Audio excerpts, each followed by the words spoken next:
Welcome everyone to the Shield Board Shattered Lands. This will be session 19. Let's see, when last we left off, our party finally captured Senator Helle. They went through a series of puzzle rooms in order to get there and were able to apprehend the senator, bringing her back with the help of the Eagle Lodge to Capital. I think put her in a wagon and covered her up and took her across to the Jade Lion, where Theodosia McCreely, their benefactor and kind of quest giver, was waiting for them in her room, going over her own work, but very excited to have them succeed and take them. Sigranus was summoned. He shed some light on his background based on questions that were given. And then lies were made because they don't trust him, or some of them don't trust him. Yeah, that's kind of where we left off. He was looking over the rings that Randy had given him. The senator was still, I think, tied up on the floor,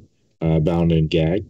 And that's where we're going to pick back up with our wonderful party, I guess. And continue saying, yeah, so what's the deal with these rings? And he's taking them and starts fumbling with them. And he'll set them on the table where he sat down, his tea sitting next to him now. And we'll start pulling out various items from his pouch and begin casting a ritual spell as he looks them over. So we've got 10 minutes to wait then, huh? Yeah. See if you just, 20 because you got 2 of them. So, Oh, man. Oh, my God. You can't use identify as a separate entity to cover multiple things to identify? Technically not. I think you have to cast it each time. Wow. I swear, magicians are like the plumbers of the fantasy world. They'll charge you per job. I can't believe it. You want to do a tap and a sink? I'm sorry, man. I can't do that. I get paid by the hour, Says the 900-year-old elf. Well, if we've got 10 minutes, could there be a moment while Sigranus is fumbling and mumbling about where the rest of us could maybe congregate a bit further away from him? Oh, yeah. Yeah, he's going to stay at this table. It's a decent-sized room, so the dining table's kind of off to one side. And there's almost like a lounge area with couches, like lounge chair, fireplace, coffee table sort of thing. Theodosia was still at the table. She was eating, kind of like eating breakfast and looking over papers as you guys arrived, I think. May not have been breakfast, but she was eating and looking over papers, sure, sipping on tea when you guys arrived. The senator's tied up and kind of like laying on the floor, although I think we had discussed her getting put in the bathroom for a while. So as you guys are kind of shuffling off, a couple of Theodosia's guards, grab the senator and drag her off and into the bathroom area. Okay. She was going to lick the floors clean. With her own toothbrush. And so what would you guys like to do? I gesture for everyone to come round, on the slide, so she's cool. So that's that. Is there anything we want to get done? Oh, I'll gesture over to Lucius. We've got those cloaks. I kind of want to get my cloak back that you insisted on getting enchanted. So I think it would be need to pick them up while we're in town. Is there anywhere else we need to go before? I don't believe we're going to be staying long after this. I'll be honest with you. I think I'd like to buy a longbow because I'm apparently an elf and I don't have a longbow, and I feel like I'm letting the side down. Trying to keep up appearances, huh? I feel like I need to do that. Lucius, it's like with you. You have to have some kind of armor on because you're that kind of person. I'll go over to the corner of my stuff and pull out one of the packs that I haven't been bringing around me and go, I thought so. I've got a longbow. Do you want one? You can have it. I don't use it. Are you serious? Yeah. No, you can pay me back when you're ready, but I've got a longbow of 20 arrows. You're more than welcome to take it for now. Let's see how you go with it. Mate. Oh, that's lovely. You are top-notch geezer. Bardic inspiration, obviously. So take that on your way. Cool. I've got myself a longbow. Oh, my days. Oh, no, I am actually proficient with a longbow. This is not as fun as I thought it was going to be. All right, anyway. I actually got to write a letter to my friend in the lodge, so that way I don't have to show up. But I did promise that lady that let us in the town to help us. When we went to that inn to look for the senator, I told her I would get her a promotion, so I need to keep my word up. Seems fair. Yeah, so I'll just write a letter to my friend and letting him know, and so that way I don't have to show up and do it myself. Good idea. Yeah, I'm with you. We're in the capital, though. Yeah. Mm-hmm. I know we have Helle. I know that she's got, but I want to know who's working with her. Senators don't generally work by themselves, you know?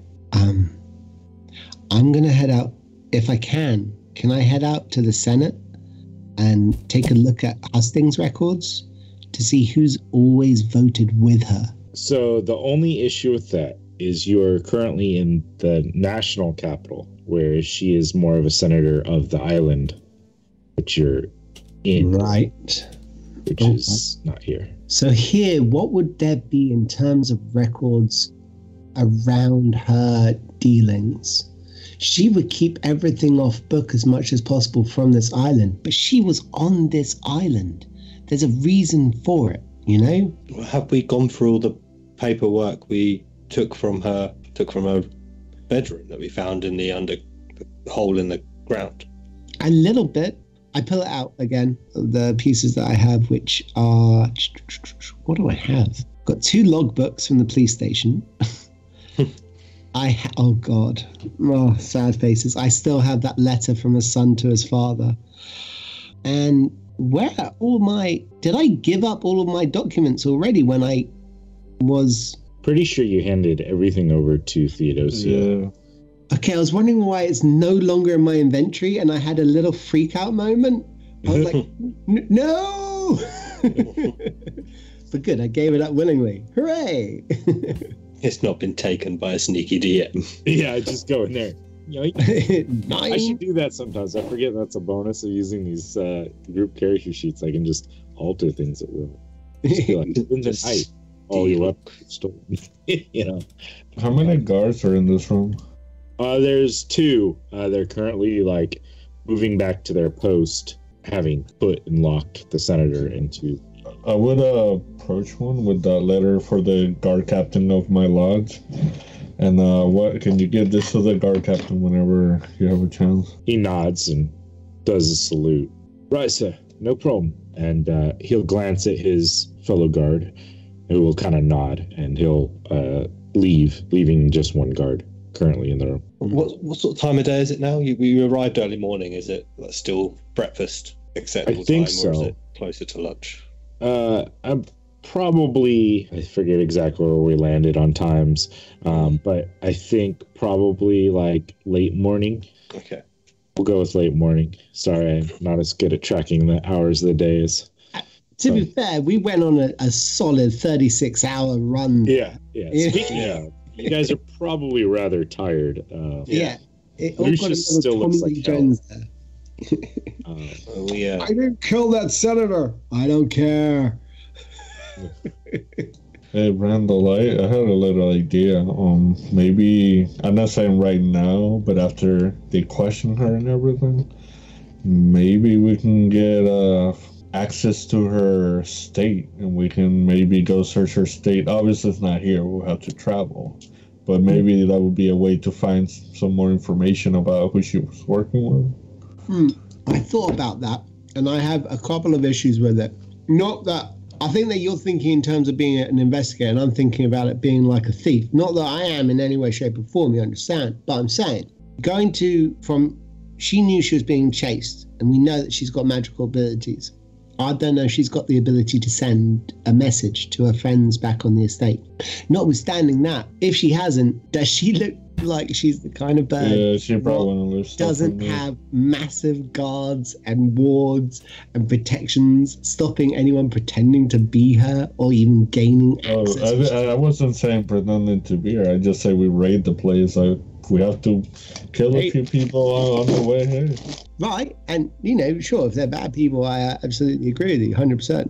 But I don't know what we're going to find on her estate. It's not a bad idea, though. Now you say it. Now I'm thinking about it. Do we know where her estate is? I mean, you can give me probably a history check if you want, to see if you would have had some firsthand knowledge of her holdings or, familial We can ties. just ask her. It's true. We could just ask her. She might lie, though. Yeah. Oh, she's right there. Hello. Tadosha probably knows. What kind of chip do you want? I'll just open up the gag real quick and be like, hey, where do you live? She just kind of gives you a glare, doesn't say anything. Okay. Hold on. She was in the bathroom, so you're walking into the bathroom. Yeah. I walked over to the bathroom. She's tied up to the radiator pipe. She's got 2 black eyes for sure. It's all very payback 1997. I know this is going to be unlikely, but I lean in and with subtle spell, I'm going to cast Charm Person on her. Okay. It's a wisdom check, 15 DC. Okay. Sorry, let me rephrase. Where do you live? Give me an Arcana check. Oh, man. Just for funsies. For funsies, huh? Okay. Funsies in the chat wants to make things difficult, so. Oh, they did? Oh, thanks, guys. Appreciate you. Was it perhaps Neon Angel? No. That's a 10. Okay, cool. She smiles up at you, looking very docile. Where do I live? I have many places that I call home. My main estate, is that what you'd like to know, sweet boy? Yeah, that'd be great. I may not know magic, but I do know a liar. Can I roll an insight, please? Yeah. Or a deception check? You can roll insight to see if she's lying. That's a 12. Okay. She seems fine, up and up at the moment. Okay. So she was saying? I have a main estate back on our island. I do believe you come from the same one as I. No. No? Oh, well, what a shame. It's okay. Not everyone can be perfect. Okay. Nestled amongst the northern tips of the mountains, I have an estate. Okay. There's a plateaued one, a nice large building there. Lovely. I'll go come over for dinner sometime. I think you're going to be otherwise preoccupied, but perhaps when you get away, we could meet again. That sounds lovely. Do you want to help me get away? I do. Who should I get in contact with? Oh, dear. Who would be able to get me out of this situation? Someone powerful. Have to be someone very powerful, wouldn't it? I imagine. I'll have to think on that. I'll let you know. I smile and I give her a little wink and I'm like, well, this was fun for both of us, obviously. And I'll walk off. I do not believe a thing that woman said to me just now. To be fair, even if I had actually passed it and you said, oh, she's absolutely charmed, I'd be like, still don't believe her. What did she say? Luckily, even if charmed, can still sometimes work their ways around certain things. But I did roll a nat 20 on the charm person. I think it's safe to say that Randall doesn't read any element of spells. There's stuff that's happening and he thinks he's being charming. Yeah. I'll come back. As I'm leaving, I'll turn around and I'll quickly cut off a lock of hair from her. When I come towards her with with a knife, does she freak out at all? She seems to be sitting there very docilely and smiling at you. Doesn't seem to react. Okay, cool. I'm going to take that away. And I will head off. Head, because of the hairs. You guys. All right. I got some hair. It seemed like the right thing to do. It's a weird fetish, man. That is not. It's not. First off, let's not kink shame, man. People can enjoy whatever they can enjoy. I'm kidding with you.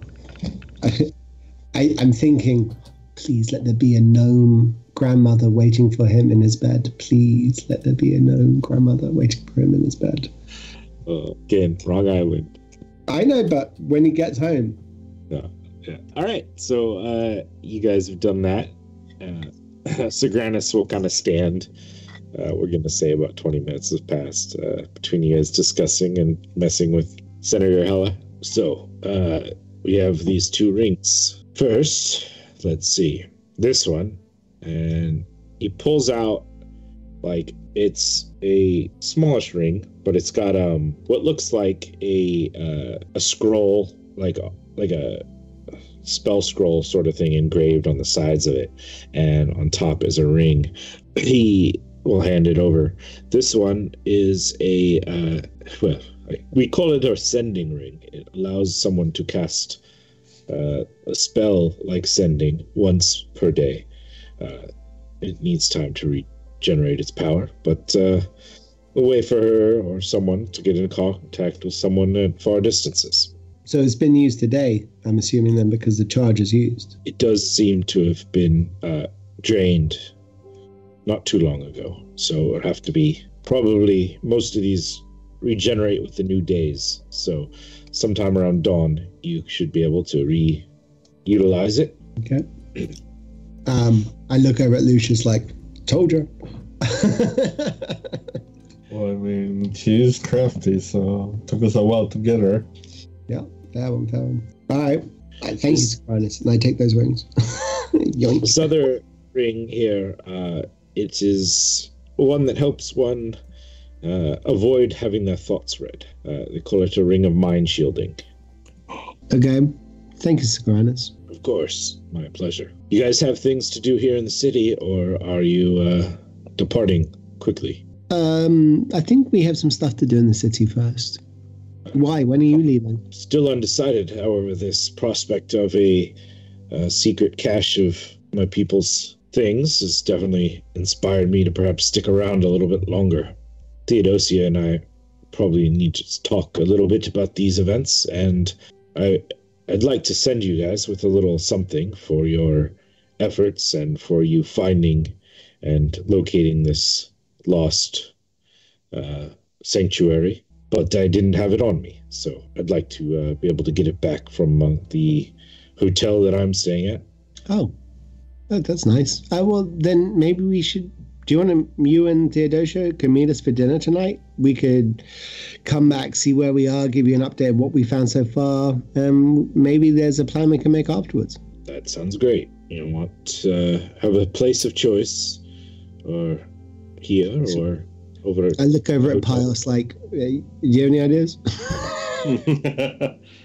We can go hunting. In the nation's capital.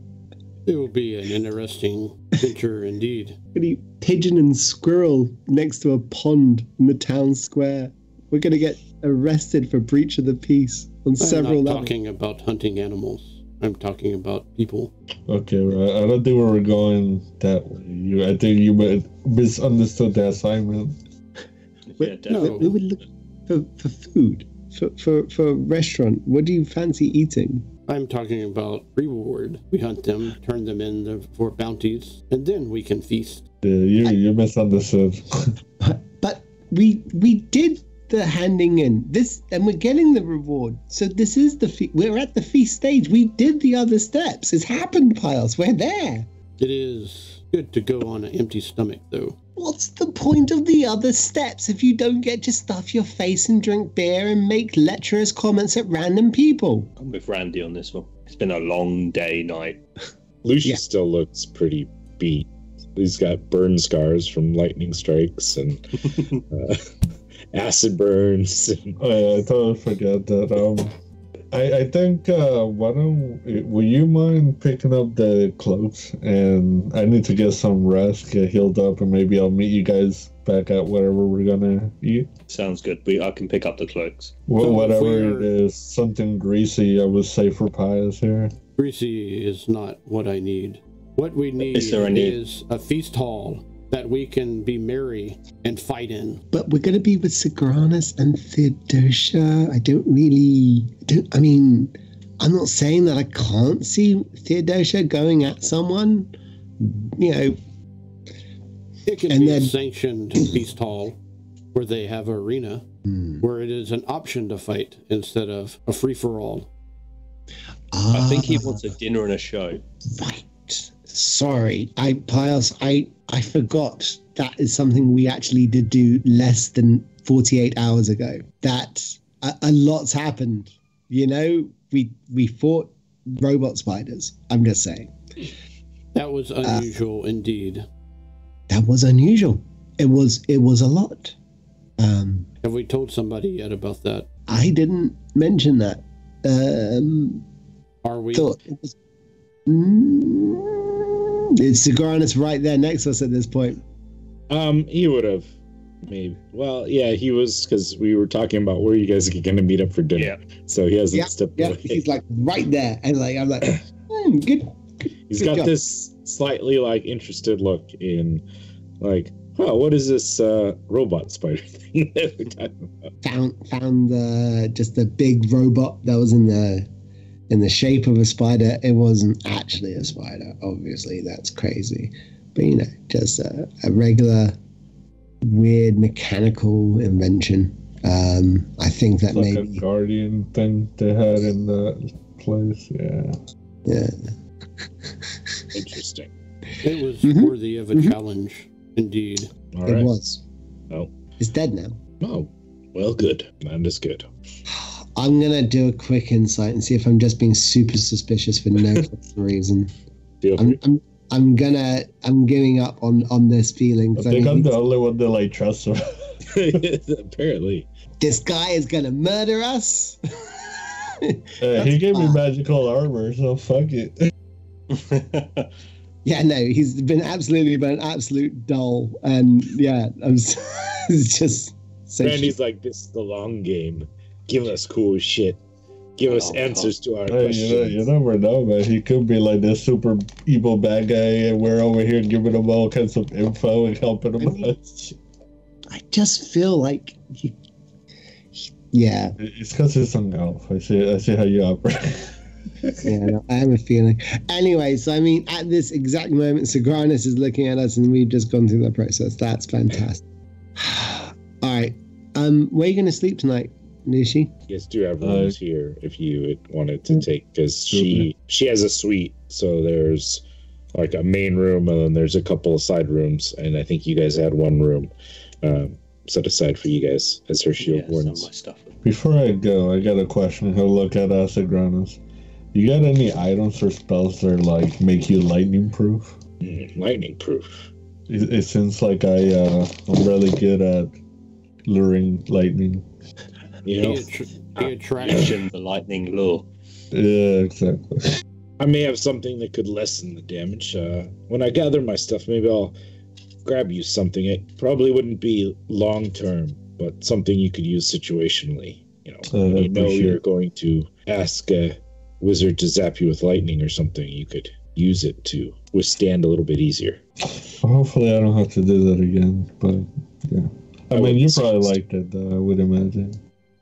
It was humorous in that I've never had someone actually ask me to try to knock them out with my magic. In the many years I've been on this plane of existence, I've never had someone do that. So, thank you, I guess. It's the first for everyone. You're welcome.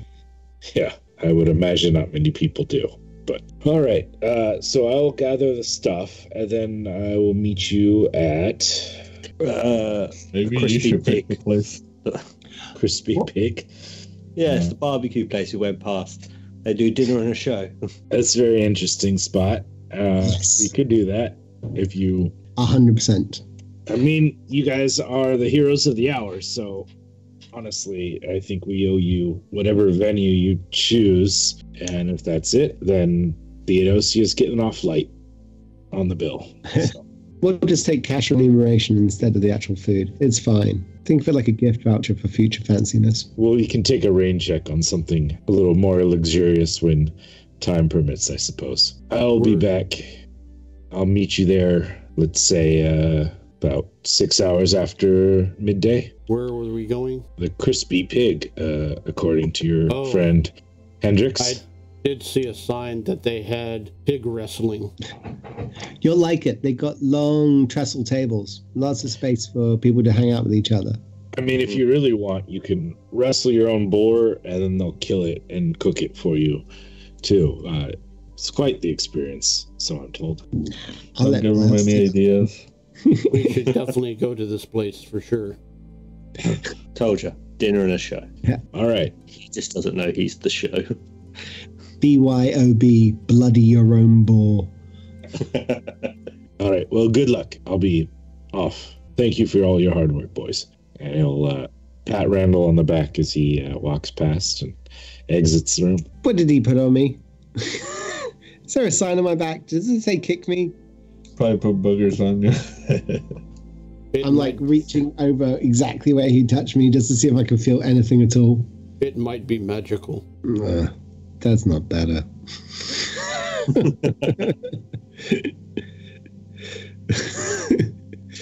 Well, cool. We got what we. You never know. You're one of his people now. It's true. What do you mean? You guys have about 7 hours or so. You're a golf now. He just marched you like a wild animal to a bush. I don't like that. I don't like that at all. Pios, don't ever look at me again in the eye as you say you're like a wild animal. That's terrifying. You were not like a wild animal. You were like the bush. He was the wild animal. I take it. You saying you're not like a wild animal? That's actually really disappointing. Okay. Some midpoint there. I don't know. I mean, do you want to be a tree instead of a shrubbery? Either way, you're getting peed on. I think I'd rather be a tree, to be fair. I feel like the things that will appeal me there would be large and interesting and small. But a shrubbery, you only get the small stuff, you know? Indeed. Good question, pal. Part of conspiration. We must do something within under 10 minutes quickly now. Yeah, right. So what do you guys? I give you a game of rock paper scissors. Lucius is gonna go rest and then meet up with them later. So. Right. Shall we head out to get the cloaks? Who wants to come with me to go to the shop to get the cloak? No. Okay, I'll go on my own. Bastards. It's like, do you want to help carry heavy clothes through the city? Yep. No, I saw that. Nobody answered. I'm already walking out the door. I've left my owl there. I can get us a cart if you want one. He's already gone, mate. He's already gone. You've got to be quick with that, Piles. He's already out the door, mate. I didn't want to do that because I wanted to go to Senator Helle's hotel room. Okay. So I was going to walk around the city. If it's in the same direction as Hendrix, I'll chat with him on the way there, acting like I'm definitely going to help him move the clothes. And then when we get to the shop, I'm just going to bounce. So, yeah, it's up to you. As you recall, her hotel room had been on the opposite side of the kind of bay. So you could either walk around the U or you can take a ferry or shuttle across. I feel like I'm going to just take the long walk around. It's a nice day. I've got some money. I'm feeling pretty good. Not quite lucid. So all the ladies I'm seeing have gone up at least 4 points in my misogynistic views. So all these 4s have turned into 8s. It's a good time. Apologies to the female viewers. This is not me. My character is terrible. Carry on. I thought you were going to say apologise to the 4s.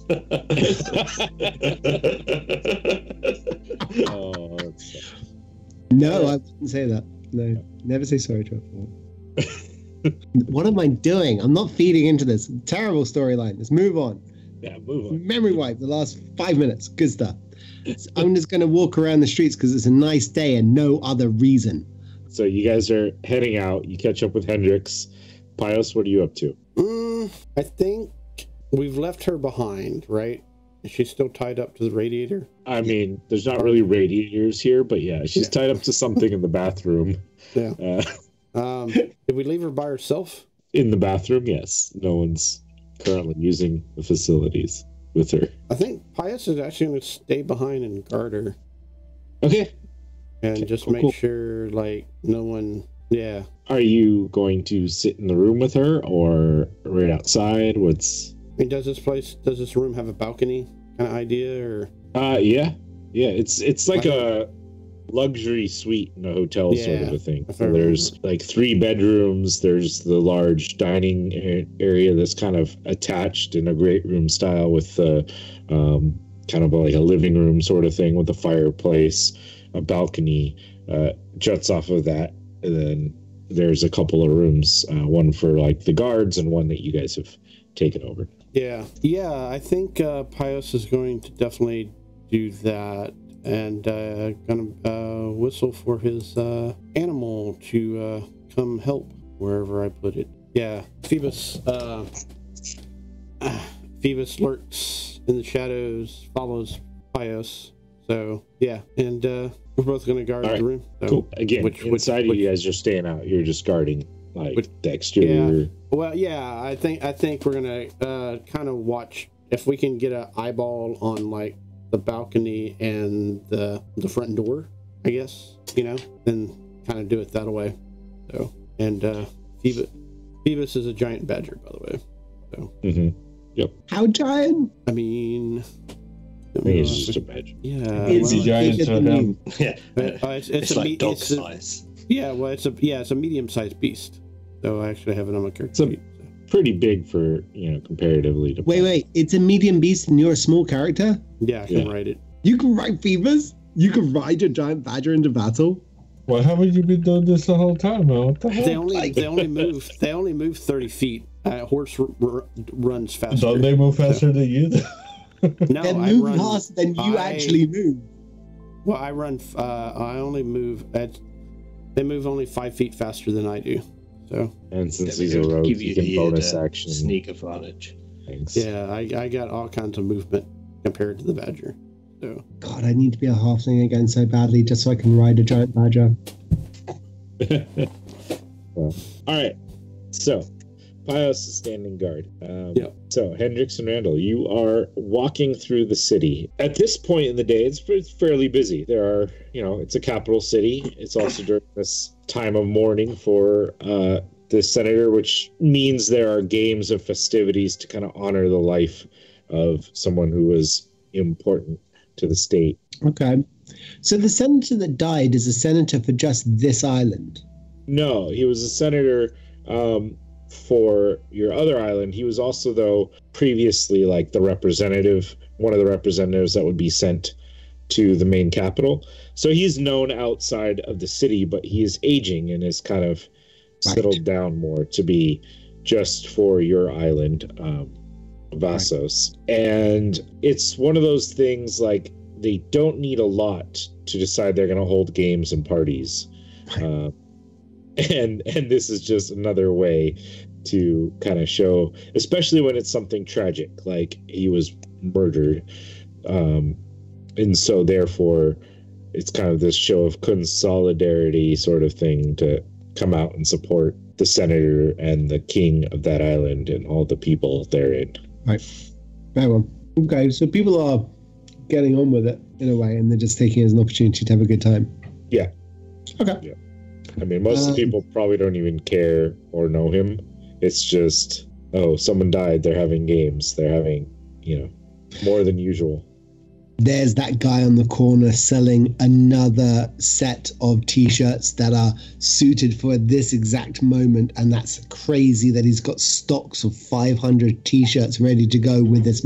What is he, a prophet? Is he creating these situations? Okay. I will keep an eye out for any musicians that I see along the way. I will keep an eye out for any black and white symbols as well on our way. I'm just walking to the shop. I'm like, thank you, Randy. I know you don't really like carrying shit, and I appreciate you coming. Like that is true. I don't like carrying shit. Yep. Yep. I'm surprised nobody else wanted to. Just left me. Anyway, thank you for coming. Yeah. I'm just walking here. Like, what are you doing? You're not coming with me to the shop to pick up the cloaks? No, but seriously, what are you doing? Going to the shop to pick up our cloaks. What are you doing? Well, between you and me, I was going to impersonate Senator Helle, run up a massive bill in the hotel, eat all the food that I could find, and steal all of her clothes and money. Oh, right. Do you want to go do the cloaks thing? And I just walk off 10 feet ahead. I'm like, I'm just saying, it's a good idea. It's not a bad idea. It's an idea. Okay, I slow down for you to catch up. Yeah. But so I'm like, fine, I'll help carry the cloaks if you want to come and do the thing with me as well. Well, okay.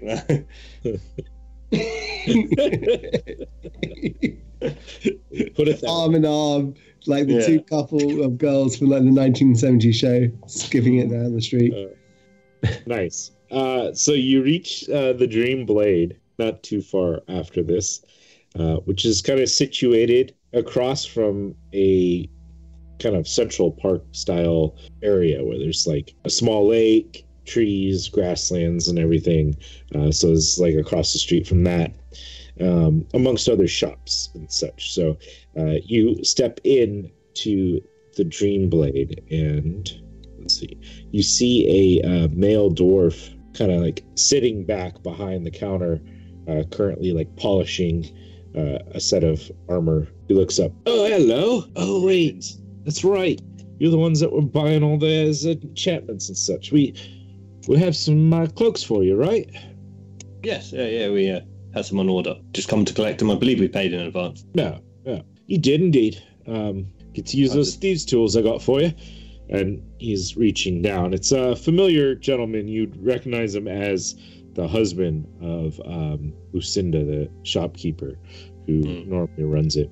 And he pulls out the cloaks and puts them up on the counter for you guys. They're all wrapped up in like just like plain brown paper sort of thing with like a red ribbon kind of bowed up, done all nice. Okay. Just how many are there? Mine, Lucian's. There's the two.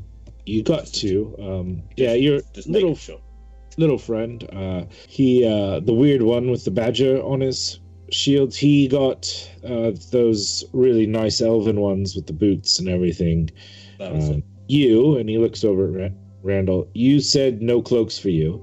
Yeah, which is fine. I get it. So just you and the big one with the blood spear. Well, I mean, yeah, just you two. I'll open mine up and actually put it on now, and I'll just try to shift the colours of it to see if it actually works from red to blue to green. So at first look, it starts black, the fancy black cloak you had before, but then as you focus on the colours and kind of purposefully think about it, it switches in and out the colors as you desire, very seamlessly, kind of shifting from one to the next. I shift it to like a crimson red and just remember the island. I'm like, and I shift it back to black, and then I pick Lucius up and just put it in the pack behind my back. Cool. Thank you. I appreciate it. I leave a couple of silvers as a tip and head out on our way. Oh, actually, before you go, what's the word around town? Any gossip news? Oh, well, now that you mention it, there was something to do about a day and a half, 2 days. It's been a long couple days working on things, but yeah, not too long ago, they said there were two ships chasing each other out of the harbor area. Now, I don't pay much attention to it all, but I hear it was quite the sight. Oh, might have to ask about that. Yeah, that sounds crazy. But I mean, when that happens, surely there's some brave soul that would stop that from happening, right? Well, I mean, depends on where it comes from. Most of the defenses are designed to keep things out, not necessarily in. So I was told several ships had kind of gone to try to intercept, but it's tough when, these airships kind of get their way first. Yeah, no, I can imagine. It must be very rough. But I've never been much for the air. I've preferred my feet on the solid ground. And I stomps his dwarven feet on the wooden planks of the store. I've actually 100% hear you on that. And I had to tell you, I know I said no cloaks. These look amazing. You are a fine artisan. Well, thank you. I wish I could take more credit, but that's my wife's job. She does the enchanting. I just craft the armors and weapons. Well, the function and the aesthetic work out well. So. Yeah, I much appreciate it, and I'll pass on the good word to her. Game recognized game. I'm looking around the store. Does it have labels on shelves, anything at all there? Or is everything like there's a counter and there's a curtain and there's stuff behind the counter and the curtain? There's a few pieces that are kind of out on display. Like a couple of, there's a wall with armor that's kind of set up on mannequins for the short term, or forms as, might have been used like solid wooden forms just to hold them up in position. Most of the weapons and such are kind of along the wall behind the counter, and the counter itself is mainly like a stone countertop, but then like glass has been like inlaid in spots so that you can see various like, more like the daggers or things like that, the smaller weaponry in there. There's like a hand crossbow in one spot, daggers, short swords, things like that. Do I see arrows down there? There would be some arrows, kind of like there's a group of square like cubby holes, that have like arrows within them. Okay, and they're all different. They seem to be. They actually have different fletchings on each of them. Can I get one of each of the 20? Okay. I put down on the table. How much money do I actually have? I don't even know how much. I got 107 platinum pieces. That seems like a lot. That's over 1,000. Yeah. Yeah. So I'm like, how much for one of each of those? Like, absolutely deadly serious. Whilst he's working out the math, I look slowly over at Hendrix like, oh, this is happening. I didn't know giving you that longbow would spark such a spree. Yeah, no, impulse buying is the best kind of buying. I love Mainly because I am caught unaware. Let's say he'll glance up at the arrows and shrug, go, let's call it 10 platinum or 100 gold, and I'll get you one of each. You're good customers. Oh, that's great. Thanks. Can you put that in a quiver as well? Is that all right? Yeah, I don't... nothing necessarily magical, but I've got quivers. Fair one. Are the arrows magical? Yeah, they'll have something on them. Oh, shit. He pulls out one. It's got like a kind of a gray dyed fletching on it. This one is unbreakable. Like, wait, don't tell me. I don't want to know. It's gonna be more fun to find out. All right. So, this first one. Have fun with the rest.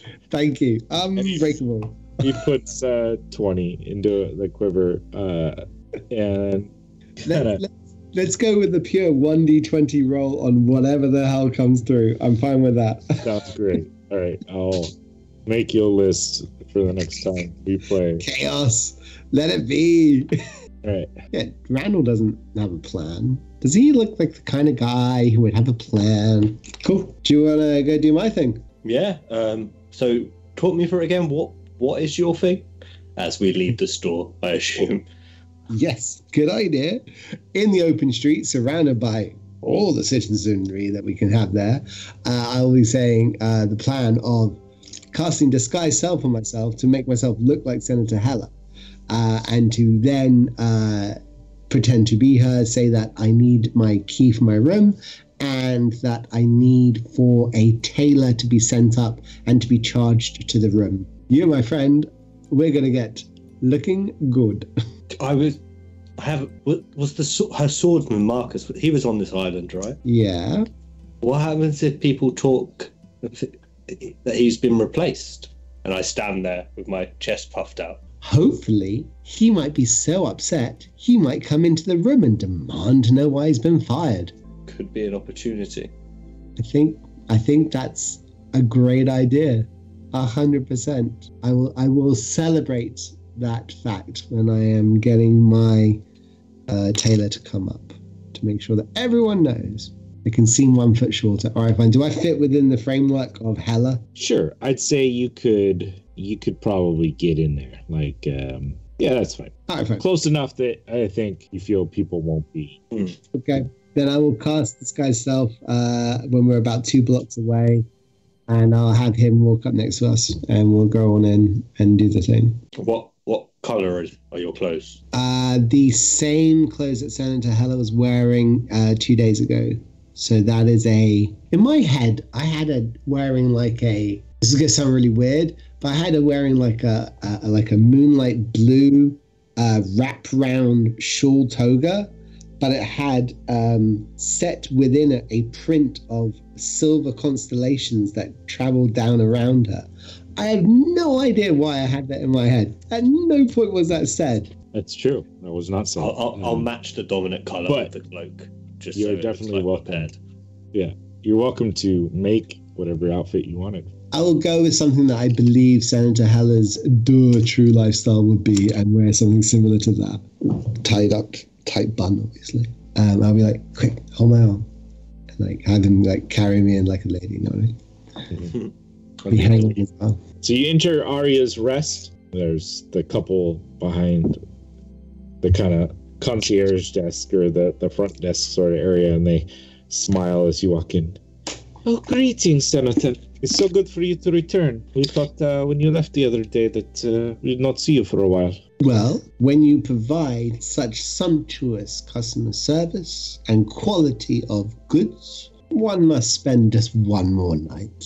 I do find myself also in the mood of generosity. I'm looking to provide my fine young friend here, indicating Hendrix, a new set of clothing. I know that you know a fine tailor in the city. I'll be here for one night, charge it to my account, and the same with the tailor. Yes? And I take my key, and I don't wait for a reply, and I head off. Perfect. Sounds good. She doesn't. They see that you're not waiting for them to speak, and they don't bother to offer any words against what you're doing. I lean into Hendrix and I go, there's a reason, obviously, why I'm very good at pretending to be a rich bitch. Once we get out of up the stairs, that was amazing. Like your Helle voice. I know. I've been practicing. I didn't want to say anything, but I really wanted to get it right. I actually thought you were Helle for a second. It kind of freaked me out. Oh man, let's go get drunk. Into the room, straight to the in-house bar and cocktails for midday. All right. Sounds good. You guys go to the senator's room, which you know where it is since you've been there. With the key that they have for you at the front desk, you're able to open it easily. As you enter, you kind of find the room a bit disheveled. It almost seems like someone left in a hurry and just tried to like grab as much stuff as they could and leave with what they could. But yeah. Leave behind. Randy's not going to give a damn about actually investigating the room, by the way. He's literally going straight to the bar. Like, if he starts looking around for stuff, it's purely because he's got a beer in his hand and he's got a little dance going in his head. Yeah. So yeah, you'll see there is a small area that's got probably about 6 different bottles kind of arranged in various, like, crystal fine looking decanters, several glassware kind of sitting there. Okay, I know. I've forgotten the name of the spirit that can trip you out quite heavily. What is it called? Oh, that's going to bug me. For a while, I did have a bottle of good Grim Knock Life Potion. Mm-hmm. But that's the only other one I know. I don't know. I feel like it was some kind of sparkling blue wine. I can't remember it. I mean, I don't even know if it's there. No, there's a bottle called Blue Horizon, a light blue drink. Yeah, that's the one I want. Yeah. Bosh. Yeah, so you see the familiar light blue coloration of a spirit that is kind of made and distilled on the holy island of Leoth. Yes. Literally in-game Buckfast. Awesome. One kneeing it. All right. I look over to see the vision of Helle swigging from the bottle. Yes, absolutely. Of course I can't drop it. We've got a tailor coming up soon. There's a bottle of clear liquid. There is a kind of a darker, like a red wine looking bottle. There seems to be kind of like a golden kind of coloration spirit that's sitting there, and also a pretty standard looking like whiskey coloration of it. Can I point to the golden flecked one, and say Hendrix like we should probably keep that one for tonight. I have a feeling Theodosia will like that very much because it looks expensive, and expensive wine is good wine, but also good wine. It's expensive. Anything else you guys are doing besides drinking the various bottles? Now we're in the room. I will take a little pan. Is there anything that looks like it's been brushed over that we initially didn't look at? Like, for instance, like, is there a random set of drawers that we never touched? It's been pulled apart. Like, she was just in a hurry. Why don't you give me an investigation check? Can I help him?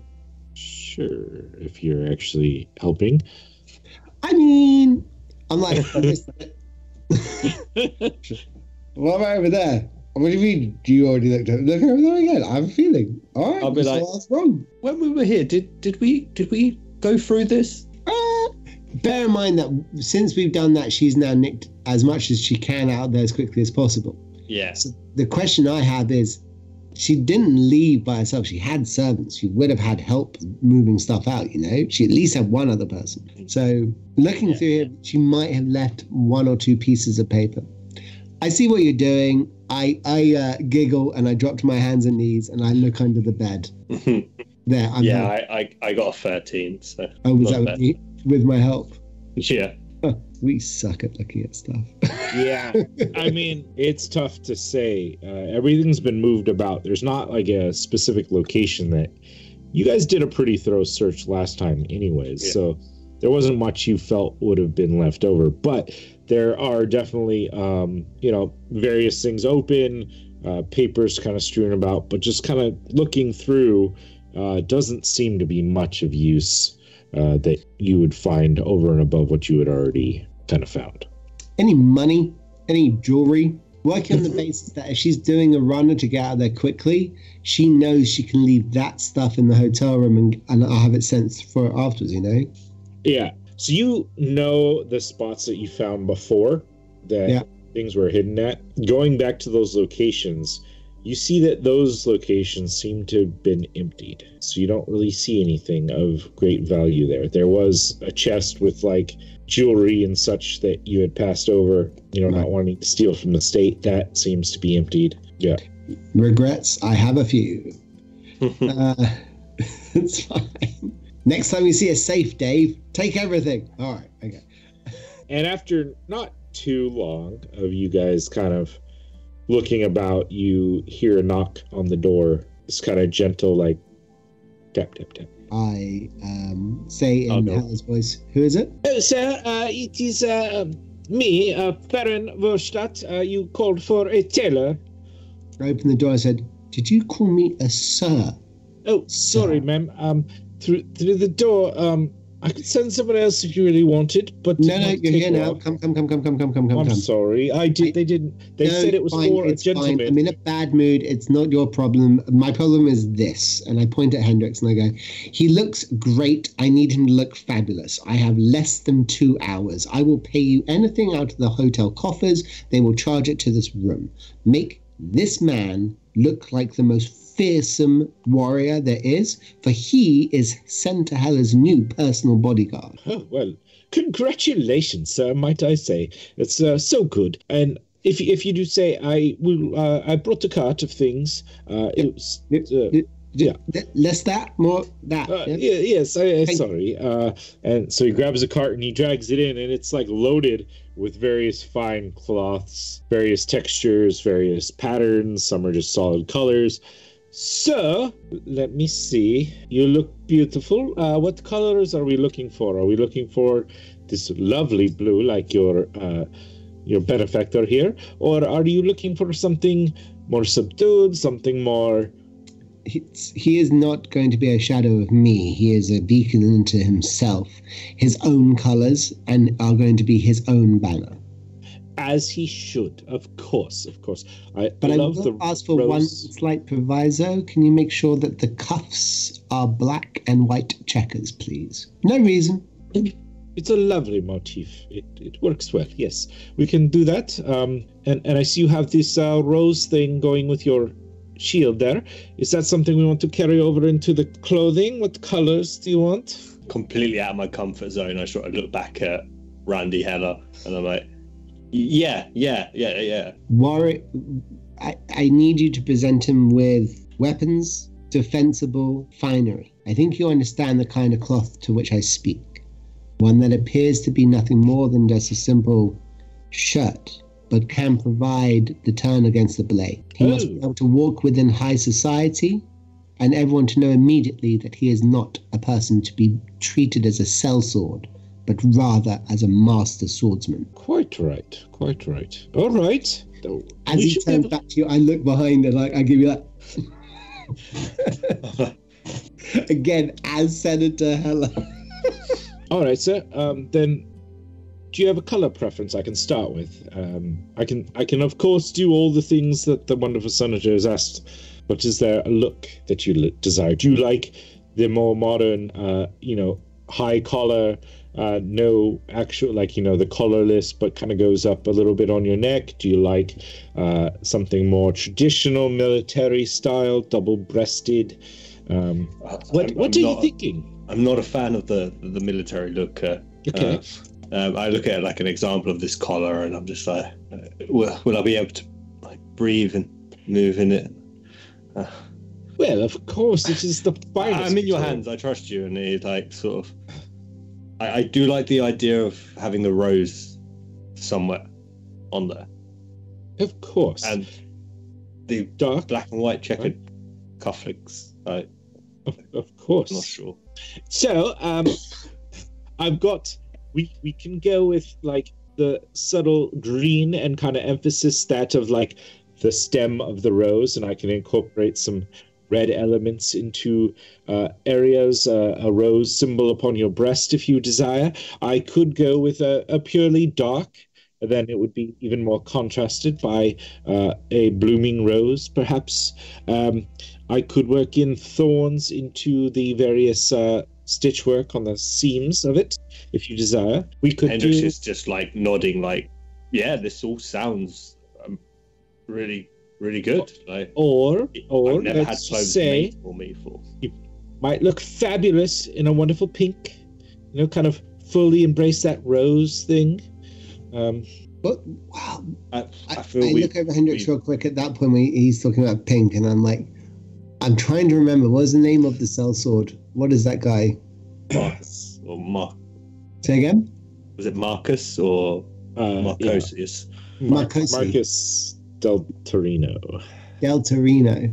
Okay. I have a thought. Maybe we could get on the inside lining saying Del Torino sucks.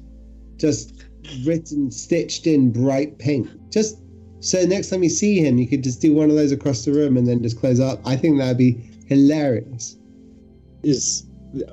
So far I've got a dark green black with red highlights with fawn styled stitching, and then in the inside embroidered in pink where we've got "Screw you, Marcus." Yeah, essentially, but it's like a flap. It's completely camouflage with the green, and then you so it's just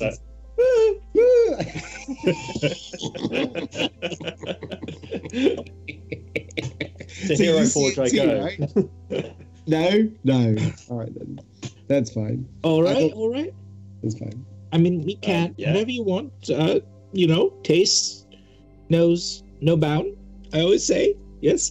And he pulls out a tape measure and starts measuring and taking notes, various areas for Hendrix. Okay. Whilst that's happening, I'm going to head down to the reception real quick and say again as Helle, can you bring up a meal? We need some beef, and we need some bread, and we need some fruit. If you could send that, please.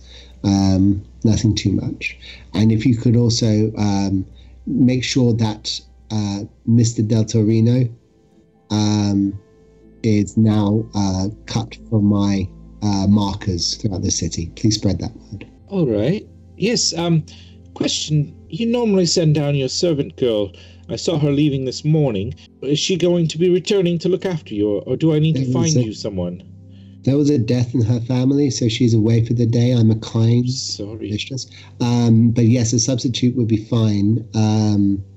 Yourself. You will follow and wait outside the door. Excellent. Good stuff. Thank you. Bring that food up very shortly. Thank you. Bye-bye.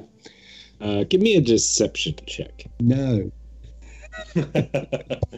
That's a 22. Okay. Can't even roll good on my own dice. All right. Yeah, she nods, and I used it. I rolled the same number twice. It was not a good one either. Yes. Wait, not good for you or not good for me? We'll find out. We'll find out. All right. So she jots down a couple things, and the other guy at the desk kind of looks at her and nods and heads off towards the kitchens, and then she will kind of follow you up when she's made some arrangements. Lovely. Thank you very much. What's your name? Oh, I'm Karen. Karen? Karen, yes. Oh, Kareen. Okay. Well, yeah, there's a seat over there. Just go sit outside in the hallway, and we'll call you if we need you, yes? Yes, of course. And I shut the door on her. Turn around and go, sorted. You see the guy look back, like, and he's holding up various swaths of clothes, like different cloths on him, kind of measuring, getting. I think that's us settled in now for pretty much the afternoon, just letting that happen, you know? Me on the bed just drinking, him being increasingly uncomfortable as this man is groping parts of his body. Yeah, like the guy's 100%. Hands are like going up the inseam. He's like, sir, how high do you like your pants? Like, do you like it like right up here? High. Okay. You a little loose or just, flexible? A little loose, because I don't trust that flexible dance you just did. Yeah. Hendrix, are you a little loose? I mean... I might need to be. Pass me that bottle. Here you go, bud. Take a swig at this. All right. Well, I think I've got a good idea. I need to go back, put it all together for you. Where should I bring this to? You're going to be here. It'll take several hours. Tell you what, mark it for the attention of... We'll be here for a few hours. I don't think we will. Then probably a good idea to leave before that. Looking for reasons. Send it to, and I'll name the shop that we just picked up the cloaks from. Yes. I have business there later. If for some reason you can't find us, you can drop it off there. A few hours, it might be shut by the evening time. Send it to the smoked rib. The smoked rib? Yes, we're buying it. We're going to turn it into a museum for the arts. Thanks very much for your time. He looks over and goes, where's smoked rib? Is it the smoked rib? Oh, the smoked pig. Oh, the crispy pig. Yes, that's what I said. The smoked rib. Pig.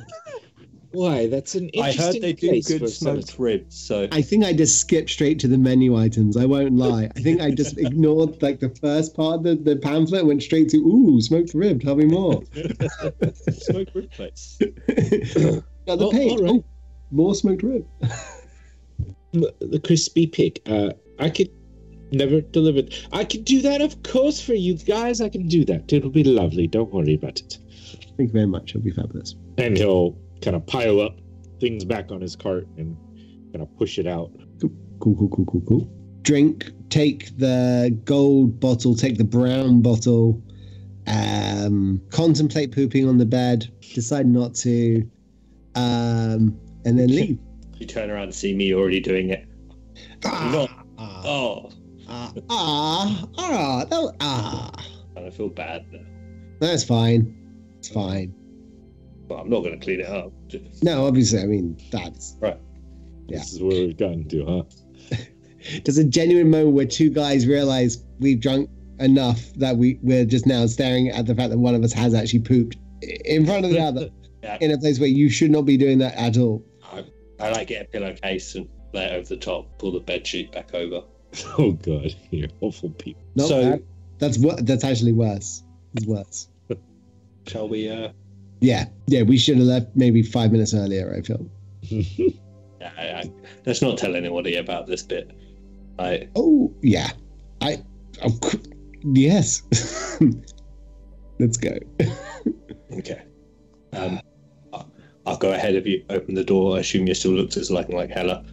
And how long have we been up there? It probably measured, so quite a decent amount of time. Probably about an hour at least. Okay. I'm going to do another recast on Disguise Self just so I can cover my bases. Yeah.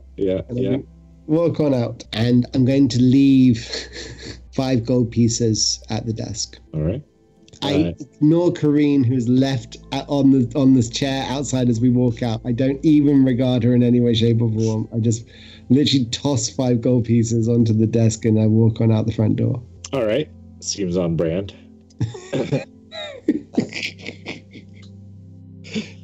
Never look back at the explosions you make. All right. Sounds good. You guys exit the building and start walking down the street. Question, what is your passive perception? Both of us. Mine's 14. Okay. Mine is 18. All right. Sounds good. Playing the folk-looking Bangalore as we're going down the street. As Senator Helle. As Senator Helle. Singing a song about how I'm a massive crook and I should be in jail, but I'm so rich and powerful no one would ever stop me. The smear campaign is real. This got so personal for Randy. Like, this woman and everyone who's with her must suffer in terrible ways. As you continue, you're walking for a couple blocks when you start to notice that there seems to be a group of individuals that seem to kind of follow you. Sort of like they're taking every turn you guys are taking as you're making your way through this kind of of the city. Randy, don't look, Yeah. but All right. we're being followed. Of course we are. I'm singing a belter of a song. This is a tune. Yeah, but What? why are they following us? Hold on. Are they the kind of people who are following us who are like young and nubile or deadly with a weapon? Can I try and take a sly glance? Like, Sure. Yeah. Give me a something dex based, probably. Like you could probably use like sleight of hand or I will use sleight of something hand. like that. Just to obviously not your hand, but the kind of ability to glance without people. Do you know what? I've got more nat ones in sleight of hand than anything else. I mean, do you know what? I've got like expertise in it as well, so I get a +10 to it, but always a nat 1. So I got an 11. I see Hendrix go. I'm like, Let me look. Yeah, totally. Like, I don't even like turn around, but I don't say anything at all. There's just a moment where I just like, yeah, total disappointment. But what does he see? So yeah.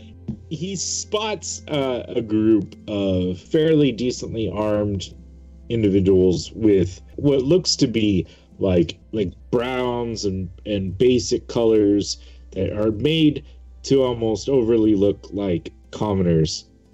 Like they're dressed up to look like they are not, military or effective personnel, but they definitely seem to be following you, and they spot kind of Hendrix look back, and a couple of them kind of like take steps pointedly to kind of shuffle off down a different direction, but there's still at least 3 of them that seem to be kind of following you as you're walking forward. Okay. I look at you, I'm like, okay, what do you want to do? Because I think I can probably take 2 of them, maybe 3 of them, but one's gonna come round.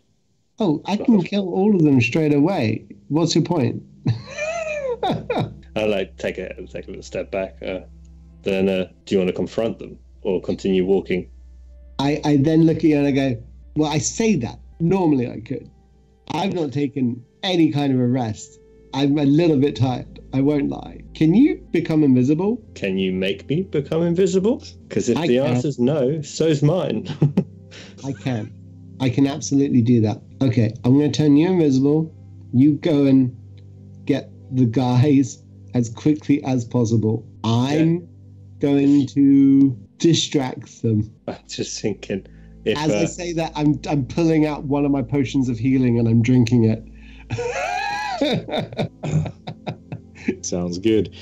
So you cast a spell on Hendrix and cause him to go invisible? Yeah, I'm not doing it. I'm using one of the charges from the Bandor. Okay. So I'm going to continue to play it as I look at him, and I'm like, you are the invisible man. What? You are the invisible man. You need to get the hell and try and find safety. And he's going to disappear. And then I'm going to carry on singing it, turning around to face these guys. but walking backwards as I'm playing loudly. Going for time to build a crowd around me, people. This is just normal invisibility. So as soon as I attack or anything, it's going to drop, correct? Yeah. Okay. You can run like hell, man. I can, but I've also got these fancy boots that I could pick you up and just fly away, Peter Pan style. Oh my god. Please do it whilst I'm playing. I look like I'm performing like as Garth Brooks. It'd be amazing. Just shooting out over the crowd. Oh, and then playing things as well. Yeah, no, 100%. I'm going to be playing on. I can actually fly, by the way. So if you can fly, I can fly. Mm-hmm.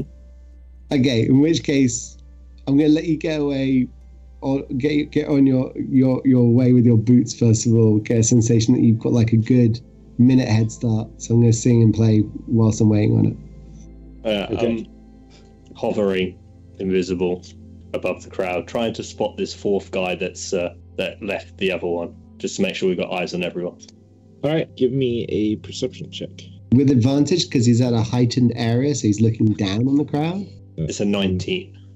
Oh, I know, but 19's pretty good.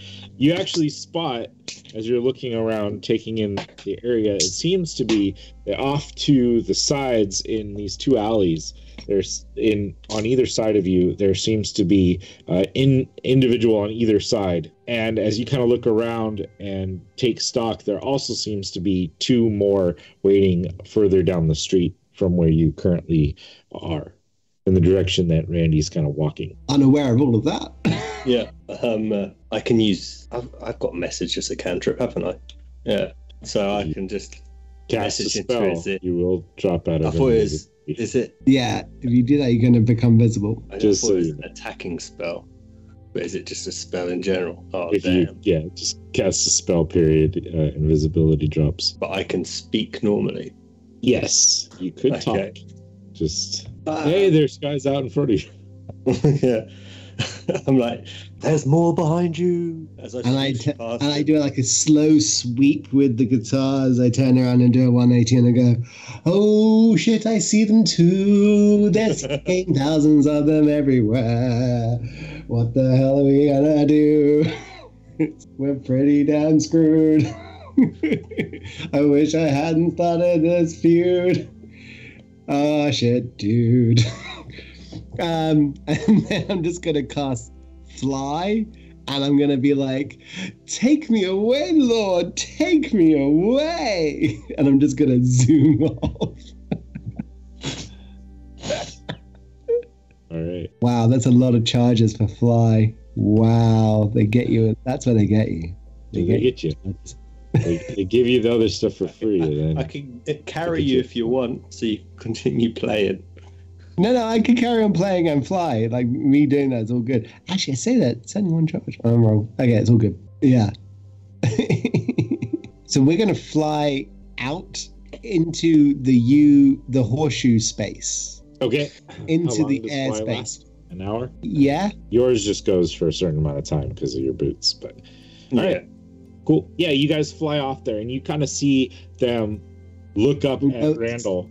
It's not an hour. It's 10 minutes. 10 minutes. All right. But I've got 3 more charges, so I can do it for up to 40 minutes.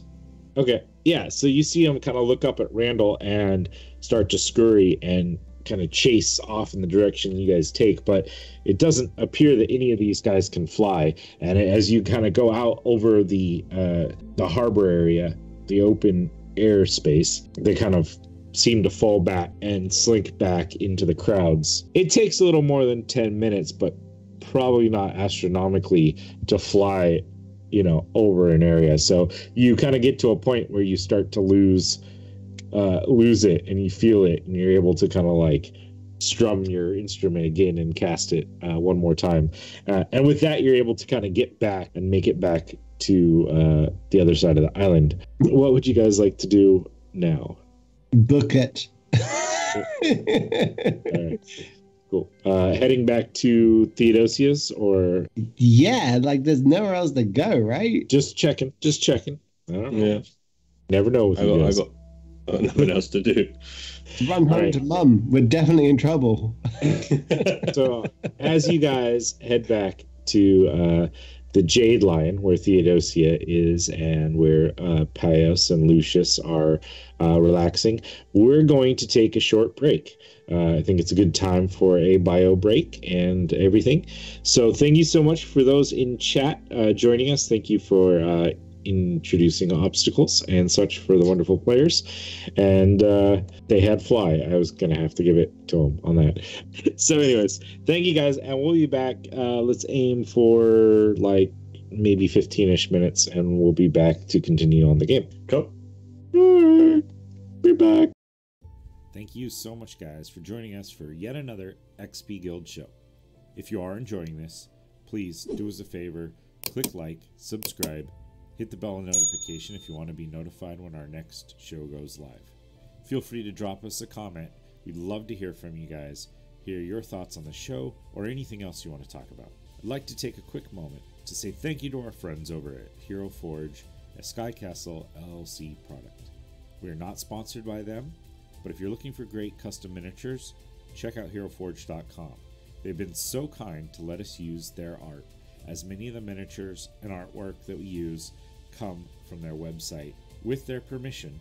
However, they have not reviewed our content, and so what we do does not necessarily represent their views or beliefs. Again, thank you to Hero Forge. Now, let's get back to the show. Welcome back, everyone, for sticking around on stream. We do appreciate it. If you're watching this later on YouTube, you can always join us on twitch.tv/thexpguild. Also, maybe should have said this at the start, check out our website, thexpguild.com.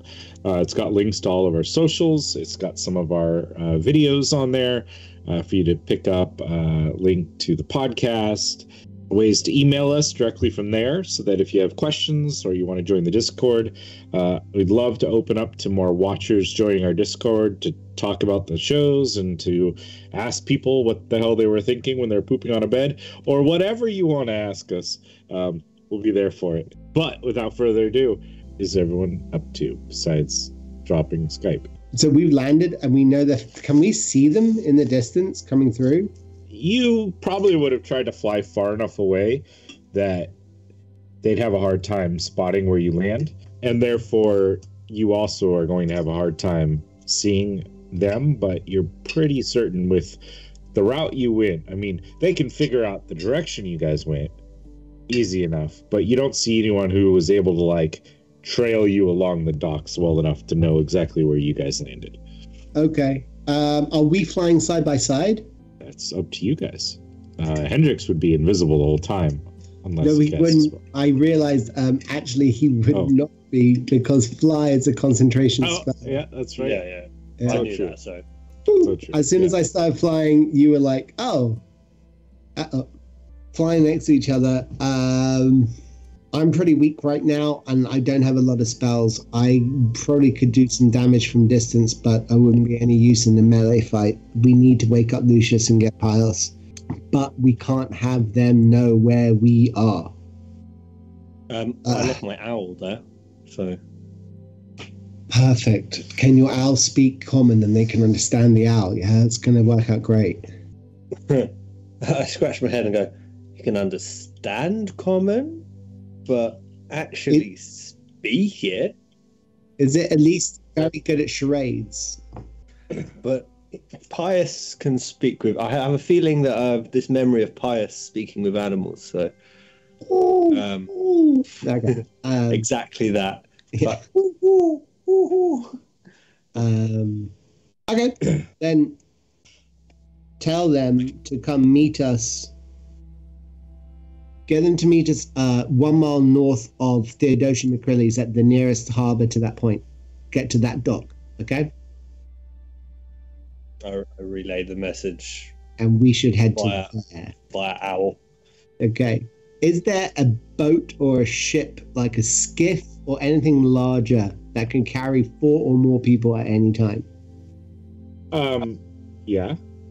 There's all the above. I mean, so the dock, the furthest north dock, that would be accessible to anyone who wasn't like directly the king of the Okay. Leitong people, the tribune of the Leitong people, would be the dock that you guys utilized for exiting using Theodosia's ship, the Tragedy, which is docked back up there as well upon the docks. Well, we can't go to the Tragedy for sure. But yeah, I think we'll go for one of the alternates. Any Okay. of them? Yeah, no, I'll go for one which looks like a mum and pop operation for sure. Okay. Yeah, you'd probably see there's a small dock with there seems to be like 4 or 5 smaller ships, I guess. They're more like boats that look like it's a ferry operation that goes back and forth. You see some really fancy ones. This one is not that. It is kind of like they make their money by being the cheaper option to go across. Yeah. But not necessarily the most luxurious. So even the trappings of it has that kind of like almost touristy, like, come on aboard, we're reliable and cheap, you know.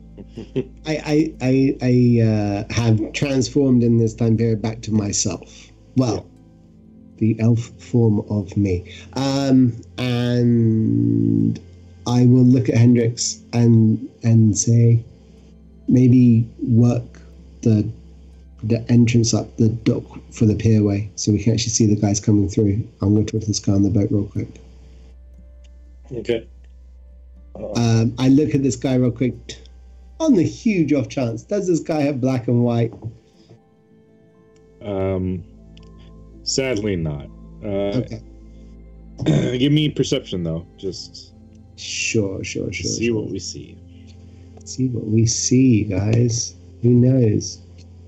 Tell you who knows. Randall knows. That's a dirty 20. All right. So you see the guy who seems to be kind of like running this operation. Seems to be a nice enough looking gentleman. He's got like a curling up mustache sort of thing. It's a little bushy, kind of that like light brown hair color on it. A little bit of gray starting to creep in upon his head too. He is a little overweight, but he's not like fat. He's got some meat on his bones. He wears nice enough clothes that are like kept well, but you can see spots where there's like a few mending areas here and there.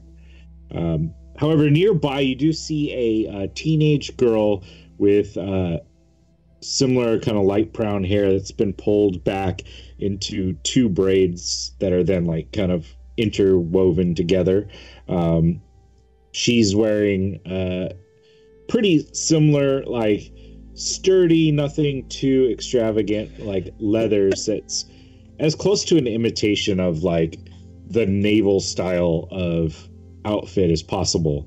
And on the breast is like a little symbol of what almost looks like a gondola sort of a thing, but designed to be a nicer look than the boats that they're actually driving. And she's the artist of the group. Okay. Yeah, she, this teenage girl is kind of like sitting back in one of the boats waiting for people to arrive. You do spot a glint of, upon her cuffs, one black, one seems to be white. I say to the gentleman, well met, sir, and good day to you, my lady. And I will bow stiffly to the gentleman and do a one with a bit more flourish, and I will ensure that my flourish will end with my thumb, 4 fingers, and middle finger going into a shining 1 pose. And I give her a look. She smiles. Yeah, I'll take care of these guys.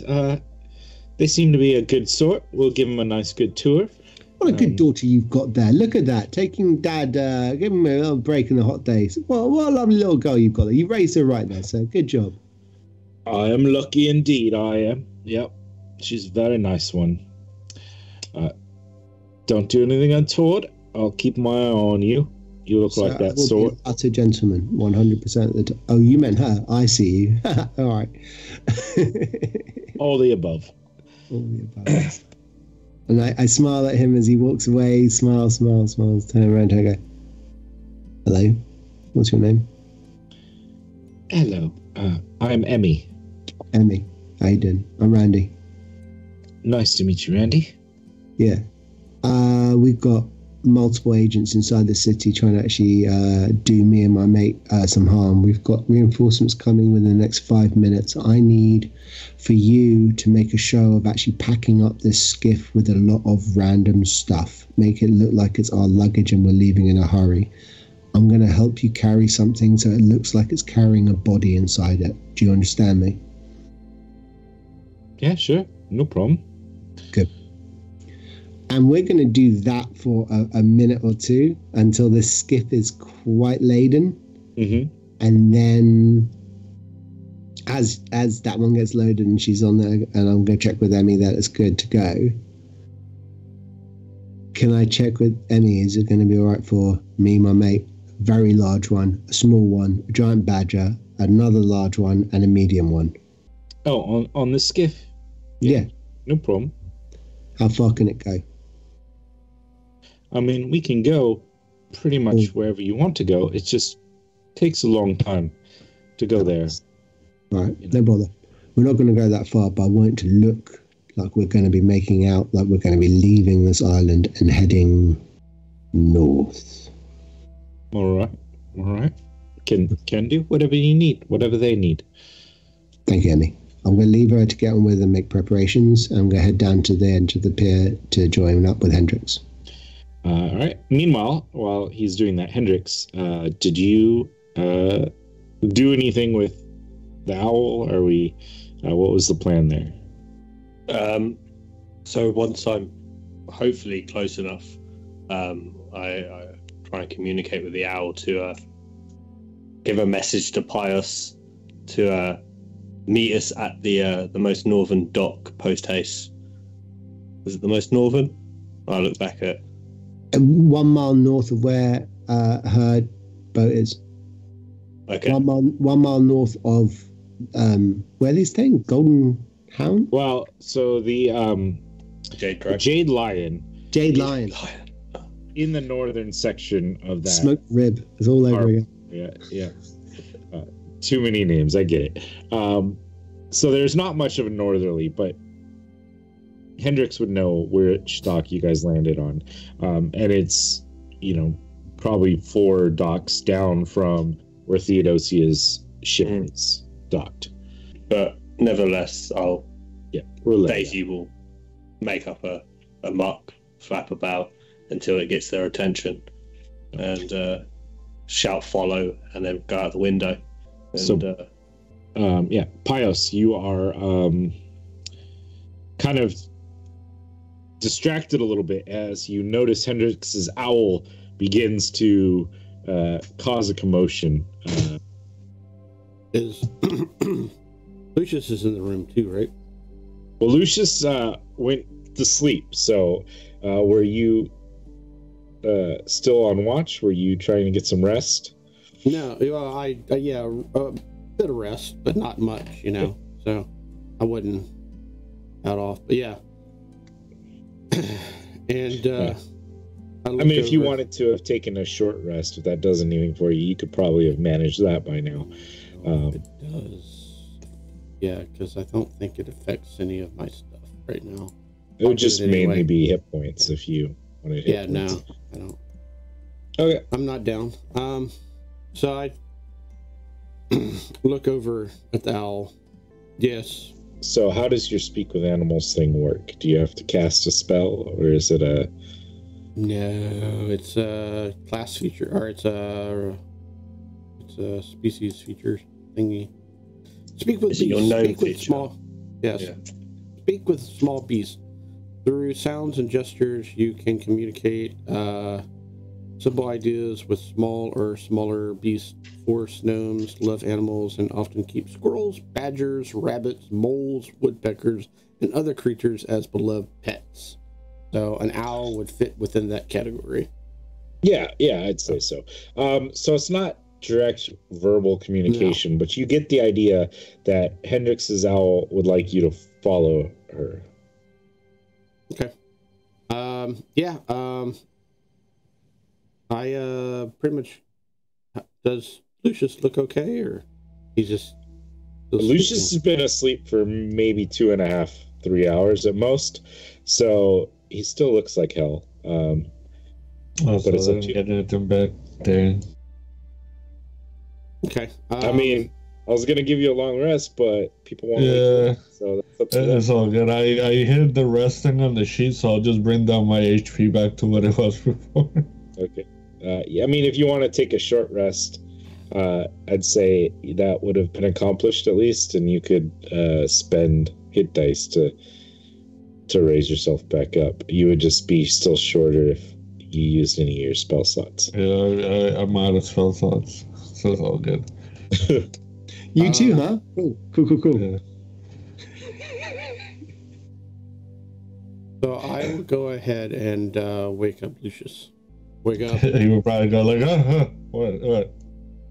We have to go. Who caused problem? You could only guess who. Right. Yeah, give me a second. Let me get my things. We got to meet Hendrix. We got to follow the bird. All right. I imagine we're in a hurry. Probably.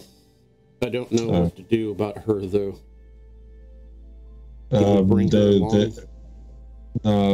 Today she got her guards. She'll be fine. We could knock her out. You know what? I like that idea. Let's go do that. You'll have the honors. Yeah, I go in and knock her out. Okay. Right. Needed to use medicine or survival or whatever, I will. That's fine. I'll hand wave this one at this point. Yeah. Lucius, you hear like a... What the... I laugh. That's what you get. Come back out. I did not kill her. That's fine. Even if you did at this point, it is what it is. Are you ready? Isn't the reward more for being alive than dead? Unfortunately. And she remains and the alive for for killing now. a prisoner is a little higher too. So now I'm gonna do something that it's not weird. It just will make us go faster. I'm gonna grab him and put him over my shoulder. So I'm strong enough to do that. So I look at Phoebus and actually give Phoebus the command word of guard. Okay. So I'm leaving Phoebus behind and letting him guard what's her face. Yeah. Yeah, put Palace over my shoulders and just run full speed after the bird. Road Warriors flashing into my head. It's you. Run with him on your back. All right. So you guys get to the docks following this bird as she kind of like swoops and weaves just above the crowds and kind of has to do a couple times like loops to keep you guys within sight. But you're able to eventually get back to the docks where you can spot Hendrix and Randall waiting for you guys. I think, Lucius, next time we do this, we should make a backpack harness. That way I can ride on your back better, and then I can attack when need be. You know what? I like that. I think next time we go to a shop, we can get one of those made. Maybe we can mount like a crossbow on it. Or even a front harness. That way, when you're flying over, I can just pull a cord and drop from above. Whatever you want. A Snoddle? You're looking for a baby harness? Baby Bjorn with weapons. Yeah, we're like about the crossbow. That may work if I do it in the front because I'll have my shield and you can run in and throw your javelins and whatnot and whatever spells you have. What? We'll try it sometime and see if it works. Indeed. Give Pios the mounted combatant feat. Damn, Skippy. All right. You guys see Lucius kind of working his way through the crowd and you see on Lucius's shoulders, Pios, like, on his shoulders with his short sword and his shield out, just kind of like bouncing along as Lucius makes his way through the crowds. And people are looking and turning and definitely like, the hell? It's like, onward. So I didn't realize that I hadn't used my Phantom magic. So if you don't mind, as I'm running, can I just like convert spell slot? yeah. Do your thing. All right, guys. They reach you in this wonderful state. What's going on? I need a break real quick. Give me a second. It's all right. I did wake you up from a nap. Just put me down. Oh, yeah. You're muted. First things first, Hendrix got you your cape, so that's good. Also good, we have free liquor, but we're going to hold on to that for you. Also good, Pios, you know how you wanted to have a fight? Oh, by the way, she's not dead, just knocked out. I didn't think about that until now, but thank you. Yeah, no, like that. I instantly now think you definitely killed her. 100%, yeah. Like, I mean, 100%. I'm not guaranteeing you that Phoebus might eat her later, but who knows? See, again, I had not even considered that possible. You know what? There's another time. Pios, you're a funky dude, and I appreciate you on my side. But I did leave Sorry. him snacks on your tab. On my tab. Do you know how rude that is to charge money to someone else's account without their permission? It's like there's such a complete such a that's fine. I mean, it's not my I could have killed the kitchen staff instead for you. No, I prefer the first thing. Hendrix, how many of them are chasing us just now? We have people chasing you. Started with 4, but then there was the 2 extra, and then I think there was another 2. I'm not sure, more than 5. Are we killing them or are we subduing them? Me and Lucius had a talk about that on the way over. What did you guys come up with? No, he said that we should pretty much subdue people instead of outright kill them. So, I mean, sure, you don't want to just kill a complete innocent and then have that on your conscience. I mean, it will not be innocent people. I mean, it will be people attacking you. Yeah, exactly. I mean, at that stage, I'm confused because you attack with words and other people attack with words. So, isn't it not justified that we could kill them too? Words hurt. I Exactly. don't believe very much. So does a sword do. People say sticks and stones may break my bones, but words will never hurt me. I literally can say things that will literally hurt you. I can rend your psychic mind to shreds by saying things. I can cause you to dance forever until you can't breathe anymore. Pios, words hurt. Someone attacks you with words, you stab them in the face until they can't say anything. Will do. Shoelaces. Not easy. Speaking of which, those guys. No, wait. No, those guys. Oh, you know what? I wasn't really paying attention. All right. And I start getting in format. So I was going to suggest. Okay, we should probably get to the skiff. We're going to make it look like the skiff is leaving, and we're going to be getting ready to get on it, but let's be slow with that process, okay? Right. We're not fighting them here. We're definitely fighting them here, but we want it to look like we don't want to fight here. So set up this pier, this dock. Let's make it a kill. Yes. Yeah. Because I mean, how long is this gangplank? How long is it out to the skiff? Enough so that.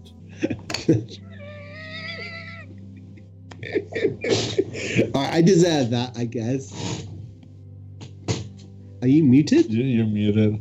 I was stopped anyways because Dave started talking, so I was like, okay. Enough that. It was about this weird muting thing. Oh. Yeah, so the dock is probably like 20 feet wide, but goes out about 60 feet. And there's a small, like, almost shack kind of down near where the skiffs seem to be generally loaded that the guy kind of went into to, it's kind of like their base of operations sort of thing. And there's a couple other of these skiffs that are tied up, but she was the only pilot that seemed to be kind of hanging out, waiting at the moment. I have a quick question. Mm-hmm. Can I take a look and the people around us see if anybody has cloaks, like what is the most common color of the cloak, so that way I can try to change my color and make it blend? Yeah, sure, no problem. It's not too tough. Seems to be that most people are either in kind of like brown, like basic, very little dye to it cloth, Yes. or black. It seems to be the most common. There's a few other colors scattered, but those are... He would, when he gets it from Hendrix, he'll put it on, and he'll probably make it go from like brown to like black, and just put the hood over. And he's gonna walk with them, but he's gonna be a little like farther, so that way they don't see him with them. So it's not menacing, pretty much. Okay. Is your armor on at this point? I didn't. I had it on, but I figured since I was gonna fully rest, I didn't attune it. I didn't change it to like full armor. So I mean, you could have done it on your path because the crystals just kind of grow out. I would have. Okay. A bit of time, but not astronomical. Like, I mean, you can't do it as an action, but like a minute, it'll grow into the full plate. If that's, I just wasn't sure whether. Let's just say, since I was in a rush, I probably forgot to, so I'll just start the process now. Okay. Since we're getting ready. Yeah. So we've got something which is 60 foot long, and we're at the end of that dock. It is 20 foot wide, and there are a variety of other skiffs hanging off the edge of it, right? Mm-hmm. Okay, so they have to come up that spacing. We will have a 60-foot gap up before they get to us. We can put some things in their way to make their life a little bit more interesting. Yeah. Okay. I'd like to... I can't do a creation. I need to take a rest at some point. I have no bardics left. I have like 2 sorcery points left. Like, for real, I need to take a rest. But in my backpack, I do have a silk rope.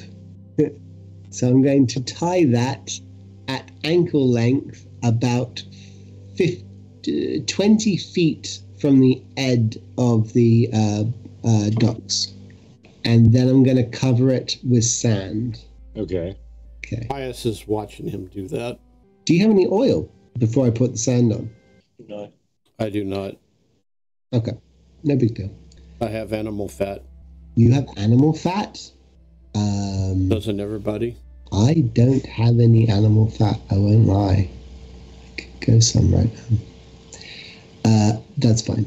I will continue to tie it across. So it's at a position where if people are not looking where they're going, they could easily trip on it. And I kind of want them to fall maybe 15 feet from me at that point. Do we see anyone coming up towards us? Give me a perception check. Can we all jump on this, or is it just Randy? You guys can all get pretty much wherever you guys are desiring to get in here. All these people are the same. I'm blind. The sun is in my eyes. I'm going natural. Plus 4, so 5. 19. Bias wins. Yeah, so Pios, you do see a lot of people moving around the dock areas. There does seem to be a small group of like armed individuals that seem to be taking notice and are kind of like looking around and seem to be drawing closer to where you guys are. Are we fighting them here? Yes. We don't want to pull back to Theodosia's residence. We don't want to alert them to where Helle is. I thought we were going to go on a ship, so I thought we were going to fight them on a ship. But if we're going to fight them on the docks, then that is good too. I'd rather fight on the docks and make it look like we were going to use the ship to leave. With that, Pios runs off to... Is there, like, crates and boxes and stuff like that? There's a few. It's this particular dock seems to be used more for like the ferry skiffs. So there's not a ton of them, but there are a few. I'm gonna go find some and hunker down under. I'm gonna hide and get ready. Okay, sounds good. 27. 27, nice. Yeah, seems like you did a pretty good job kind of disguising yourself. What's everyone else's plans on this being? Pulling out the longbow and my 20 random arrows. I'm standing in front of Randy, just covering his front if he's going to pull out the bow. And I'm just waiting, ready. Now, don't worry, Hendrix. I absolutely took a course in longbow when I was a kid at summer camp. Now, I won't lie.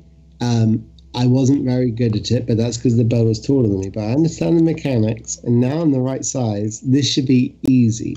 Elves are good at shooting things with bows and arrows. All right. So why don't we roll initiative? I'm on initiative. Don't fail me now. I'm really worried about this fight, you guys. I just rolled a 7. That's 11, boss. All right. 17. Yours is 17, Hendrix. Yeah. Pios? I'm just looking at all these cantrips I have. 22. All right. Pios, you notice a few individuals kind of scurrying around, trying to, like, make their way now a little bit more aggressively towards this particular dock. How close are they? Say probably within, like, 40 feet or so. You notice them kind of moving in. Hey, I'm going to hold my action then. Okay. Do they get closer? 3 sensory points. Sounds good. Lucius, you're the next up to act. You spot Pios crouched down behind a crate, kind of poising himself, getting ready for anyone who might come near.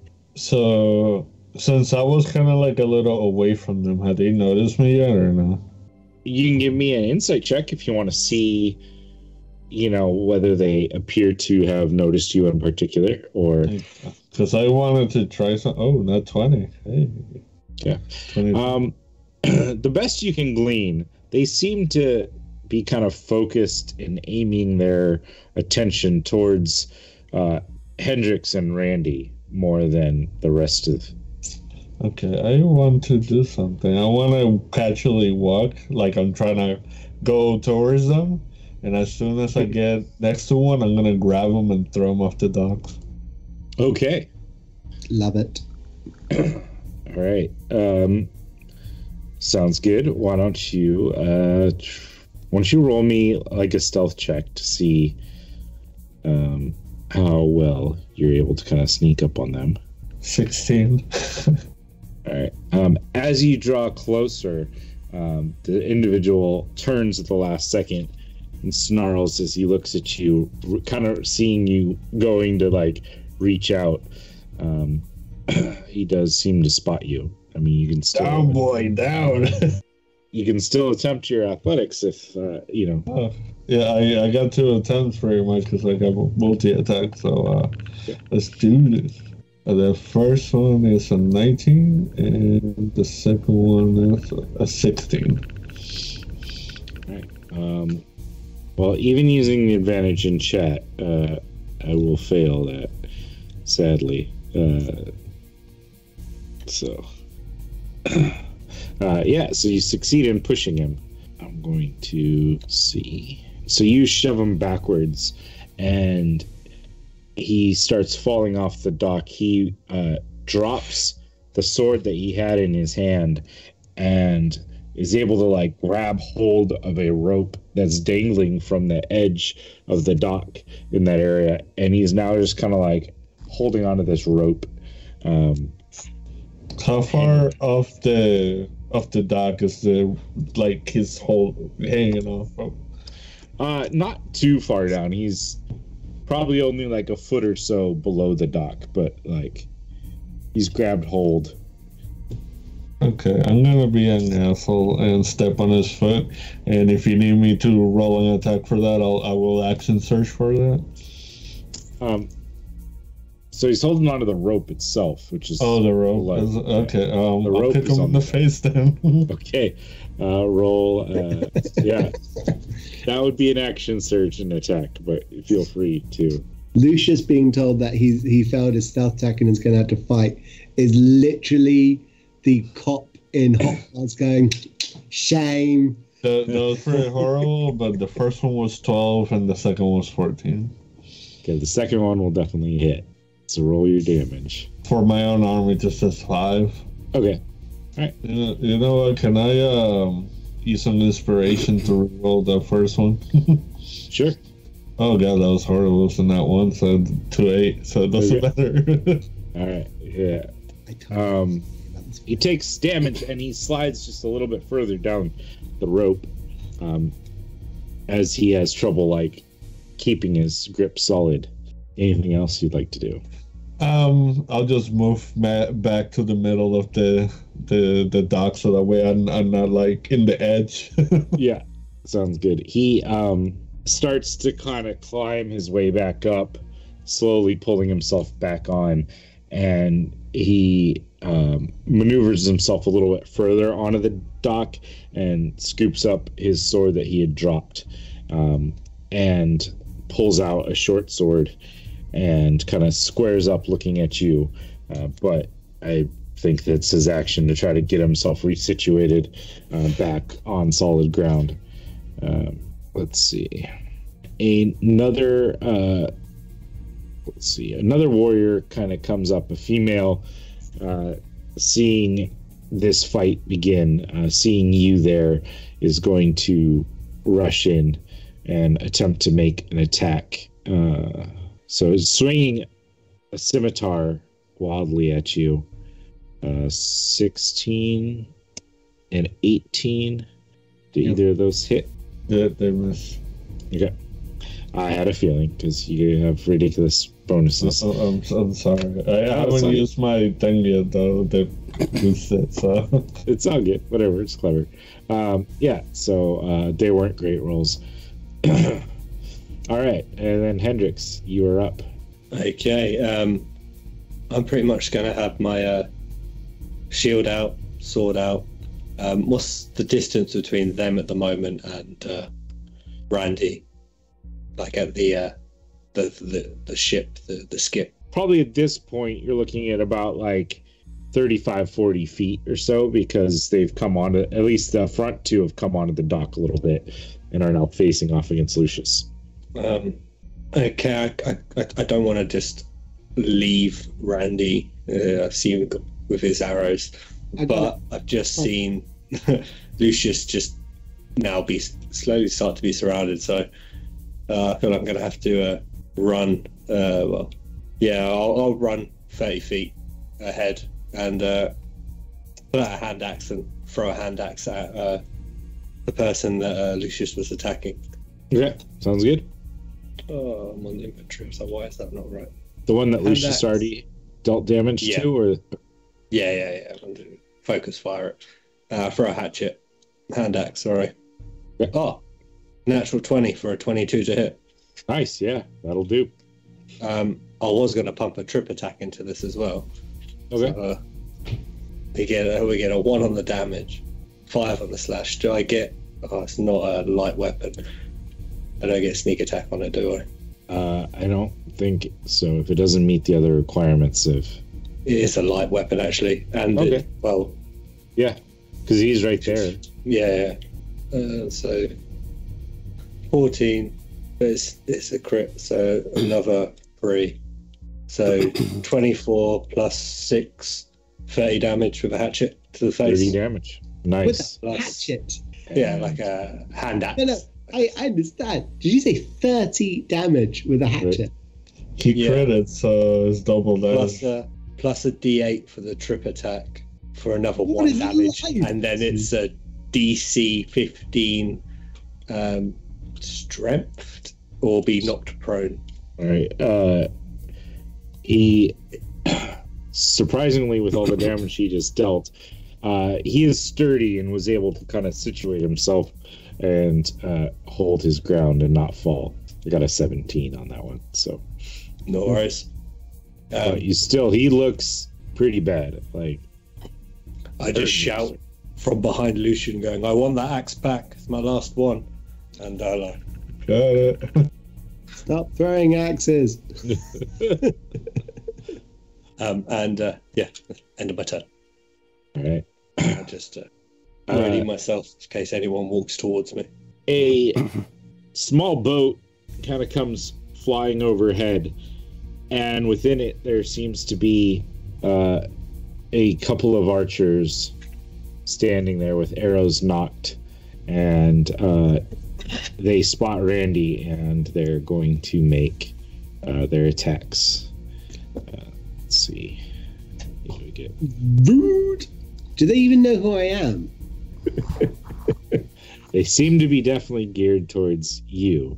Granted, They're you're not made of wood. That makes sense. Let's see.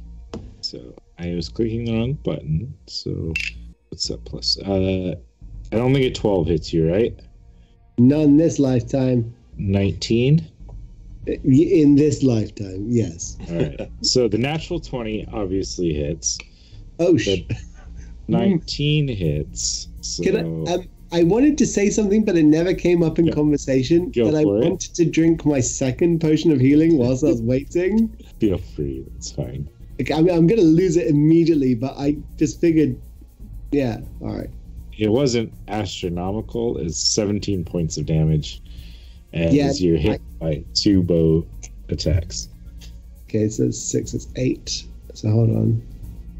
All right, so that pings me out to 40, and then this guy takes me for 17, Well, there's two archers fired 4 arrows at you.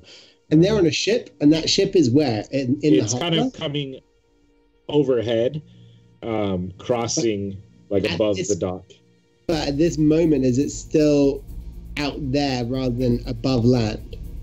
I mean, it's generally over the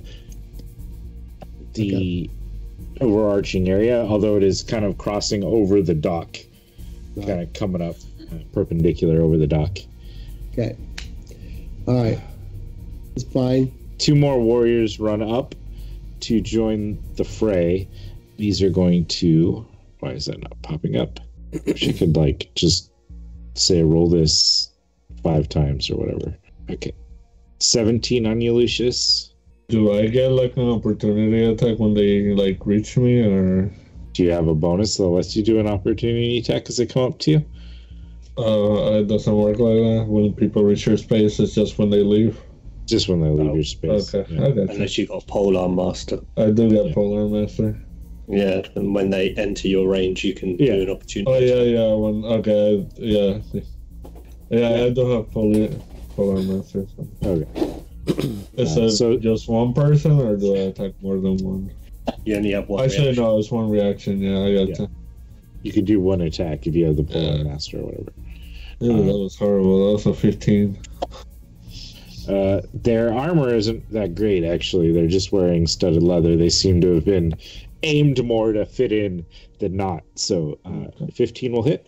Okay, I'm an idiot. I should have done that as a booming blade, but it is what it is. Let's see. Well, unless you have... I do have Warcaster. Warcaster. Yeah.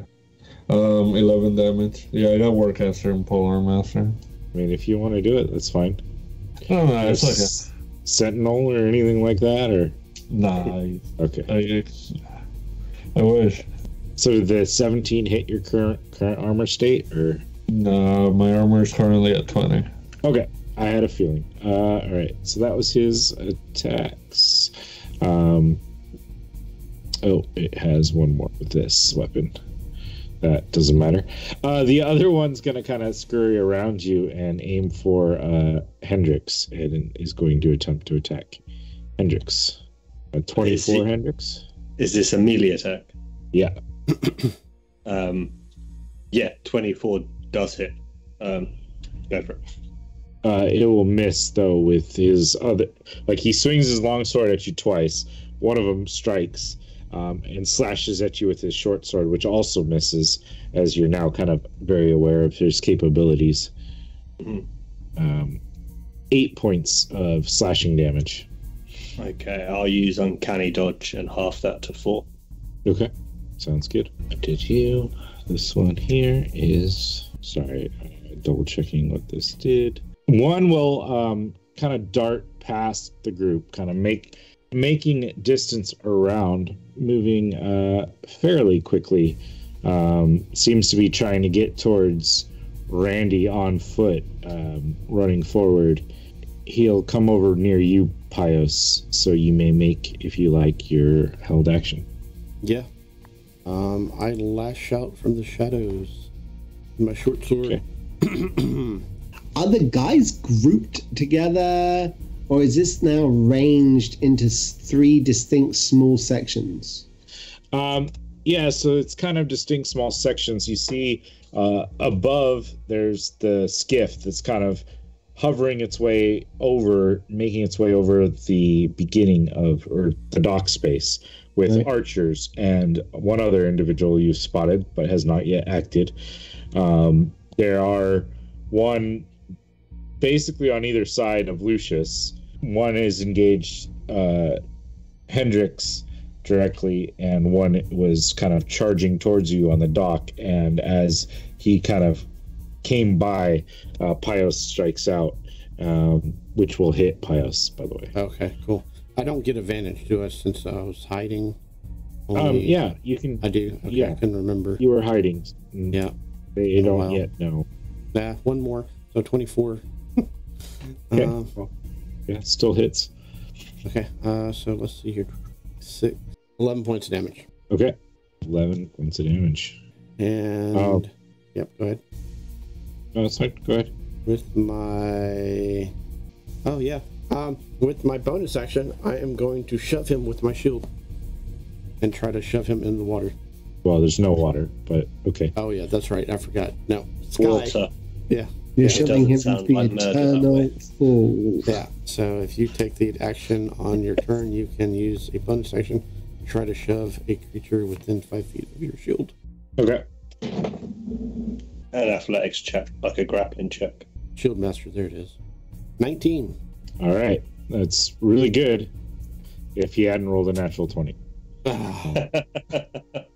So he's quick and adept and kind of swats your shield out of the way, looks at you, drawing with his other hand a long curved blade, and slashes up at you, attempting to strike you. Let's see. And with my new ability, my AC has went up by 2. Doesn't matter because I can't roll.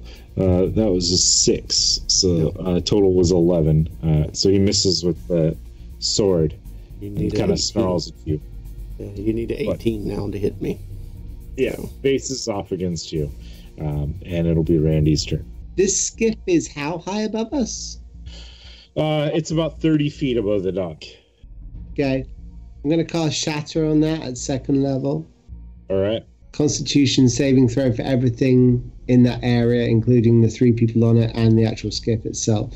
Skiff does it at a disadvantage of Constitution of 15.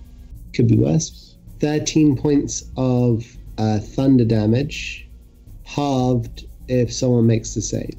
And I feel like that should do way more to non-magical action that isn't being worn or carried, also takes damage if it's in the spell's area. Yeah. The boat gets double damage. All right, so only one of them passes the con save. So okay. So the other 2 take 13 points of damage. Okay. Yeah.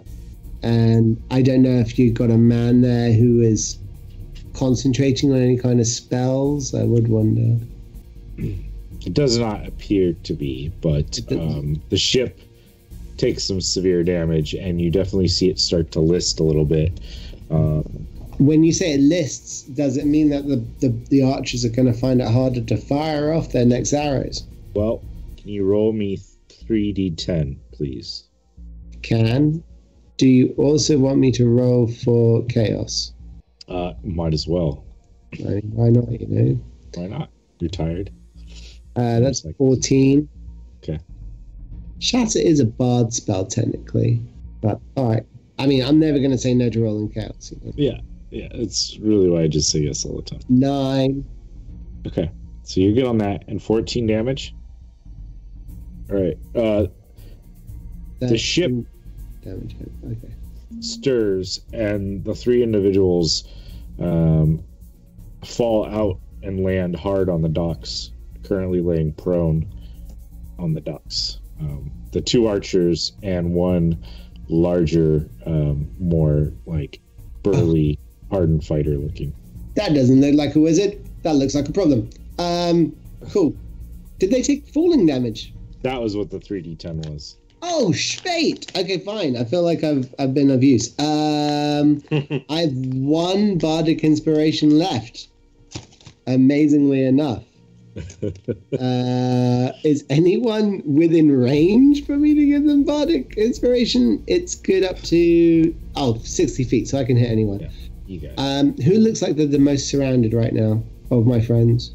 I mean, Lucius has 2 guys, like 1 on either side, and then Hendrix has 1 on him, and Pios has 1 on him. So Lucius is the most surrounded, but Pios is the one that literally is trying to stop that guy coming straight for me. yeah. And I'm aware of that. Okay, fine. In which case, I'm going to turn around to Pios and say,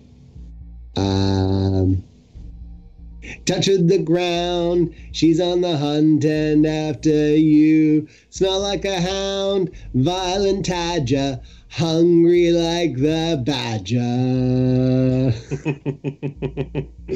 Flat noted because this elf can't sing. Are you saying with the change, your Yeah. voice is... okay. The nodes. I might be able to do beatbox for an a cappella group right now.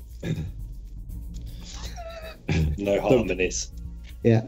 The bigger one that fell out of the ship stands up and takes the spear that he was holding and chucks it at you. As he's not able to quite reach you, but he definitely can throw it at you. 23 should hit. Yeah. And he's going to do 11 points of piercing damage. Cool. And he'll pull out another spear and his shield and start kind of striding towards you, but he can't quite get to you. Cool. Glad to hear that he's after me. Bios, you're up. I strike out again at this same guy. How bad does he look, first of all? I mean, you landed a hit, but he doesn't look awful. Okay, so I'm going to pretty much act like I'm going to shield bash him again. Okay. First, but instead I am using my special ability of clever as the gods. On your turn, you may use your bonus action to devise a clever plan to trick an enemy. Choose 1 creature that you can see, make a charisma deception roll, and test it by that creature's wisdom insight. So you got to make a wisdom insight. I have to make a deception. Right. You got 11. 17. Yeah. So now everybody has advantage on this dude, including myself. Nice. Does a 24 hit? Yeah. 24 will hit. Ooh, maximum damage. And I don't get sneak attack on this guy. Well, you do because you gave yourself advantage. Oh, really? Okay, that's awesome. Yep. Holy shit, this is gonna hurt. Okay, hold on. I gotta do math. 24. The 24? Okay, yeah, 24 points of damage. Okay. 24 damage. Yeah, he staggers at that. Definitely, this gash across his unarmored chest just start dripping in blood. That's it? Right. Lucius, you're up. You have a guy on either side of you. Yeah, the guy that just got that hatchet to the face or whatnot. Yeah. I'm gonna grab the hatchet and use it. All right. Sounds good. 15 to hit. Yeah, that'll hit. The second one is a 24. Yeah, that'll hit. So that's 12 damage. And the other one's 11. Was 23? 23. All right. Yeah. You smash him twice with this hatchet, digging into him, and you notice as your second hit strikes, he goes limp and falls to the deck, bleeding. I'll make sure to grab the hatchet out of him before he falls. Okay. And that would be... actually, no. Before the end of my turn, I will use my feel instinct to get my armor up. The shield wall, yeah. All right. Perfect. The female warrior is engaged with you. She's going to attempt to continue this and is going to attack. Sadly, that would have hit if you didn't use your thing. 21. I don't want you to hit me, but my armor's 23 now. Yeah, that's all good. Just wasn't expecting this additional defensive stature and is unable to kind of break through the armor there. Hendrix, you will be the next up. Okay, we're good to go now? Yeah, go for it. Okay, well, I've got this one person in front of me. I see there's another one going towards Randy that I'm going to pull the sword out and try and Bibbing Blade in some vital points. All right. 25 to hit. That'll hit. So that is 20 damage, plus sneak attack damage. And then 6 thunder for the Booming Blade. So what's that, 26 total? And then fancy footwork. I'll take some steps back, either level with this other guy or in front of him, depending on how the map's laid out. Which other guy? The one that Pios is engaged with. Okay, yeah, no problem. Perfect. Just thinking more, giving him another ally within 5 feet. Yeah, sounds perfect. And yeah, that was action. Bonus action, I will use second wind and just 1d10 plus 3. So I get 9 total back. The 2 archers will stand up. You know what? They're going to assume that their boss can take care of that one. So they see Pios engaged, and their arrows are going to go that direction. So you can dodge a wrench, you can dodge an arrow. 21 will hit. So one of them shield strikes. You have the spell, or what? No, my shield itself. Okay. Yeah, you're able to block 3 of the arrows coming in, but one does find a small jink in your armor, and you take 5 points of piercing damage. I like the idea of Pios saying, "I cast shield," and just lifts up his shield. Yeah, lifts it up. I was like, did I miss something? I didn't think you had that ability.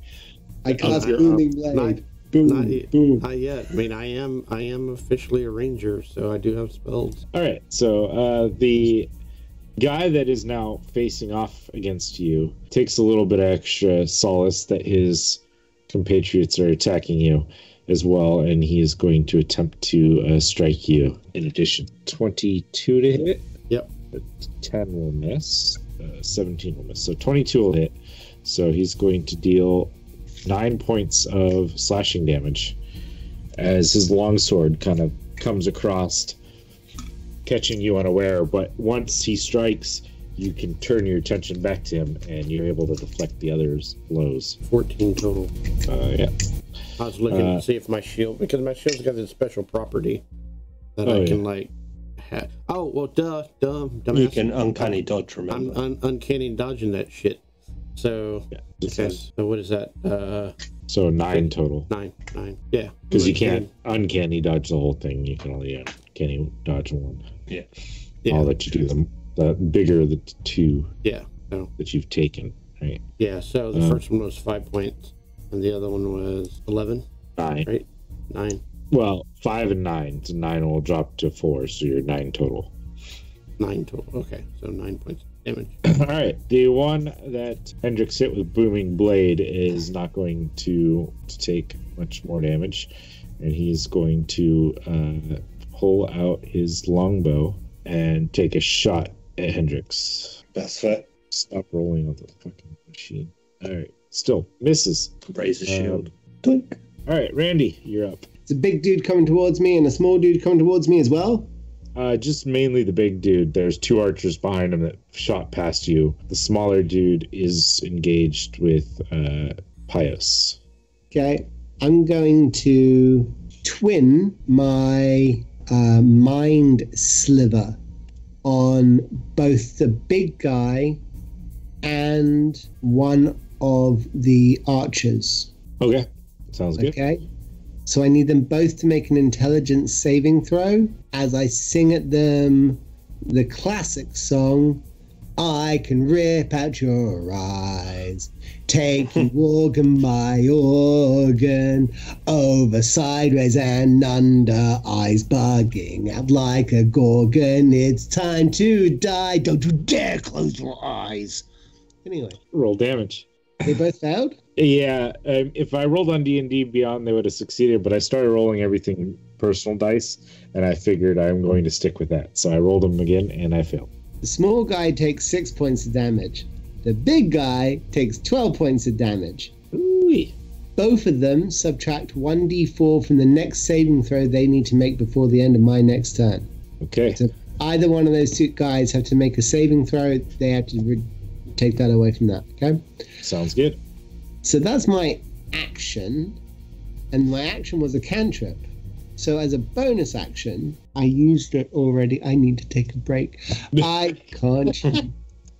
I realize now I cannot misty step off of this dock, and I'm now right at the very edge of the dock, and nothing is behind me but the nothingness beneath me. But that's not great. As a bonus action, I will cast Healing Word on myself. I can't do it myself. I can't. It's got to be a ranged spell. No, you can cast it on yourself. Okay, fine. Then I will cast Healing Word on myself at unbelievably 3rd level. Okay. For a whopping 11 points of health. Healing spells in 5th edition are just such a waste of time. They're usually for triage more than... Yeah. But that puts me at just under halfway, so I might survive this first guy's javelin. Can I move away from him? You can certainly try. If it's a 20-foot wide and he is a medium-sized creature, no matter where he comes at me, there must be a space on the side of the docks where I can scoot around him. Sure.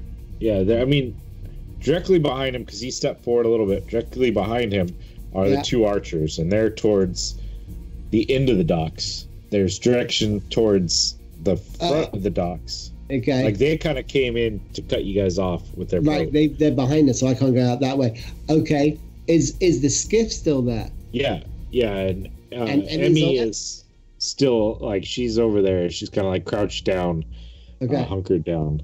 I'm gonna dive into the skiff and hide behind what is meant to be the body of Helle.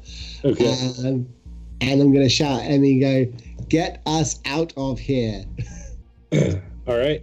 Yeah, that's fine. Cool. She was kind of waiting for that. Just in case, and so she'll act right after you, and she'll kind of like turn the boat away from the docks and start trying to maneuver up and out so that no one can get to you. Okay. When I see that, I'm like, no, I need you to do a U-turn. We need to swing back, and I need you to bring this skiff at hard speed, just fly right along the dock, okay? That's what I need from you right now. I basically wanted to do a drive through. Okay.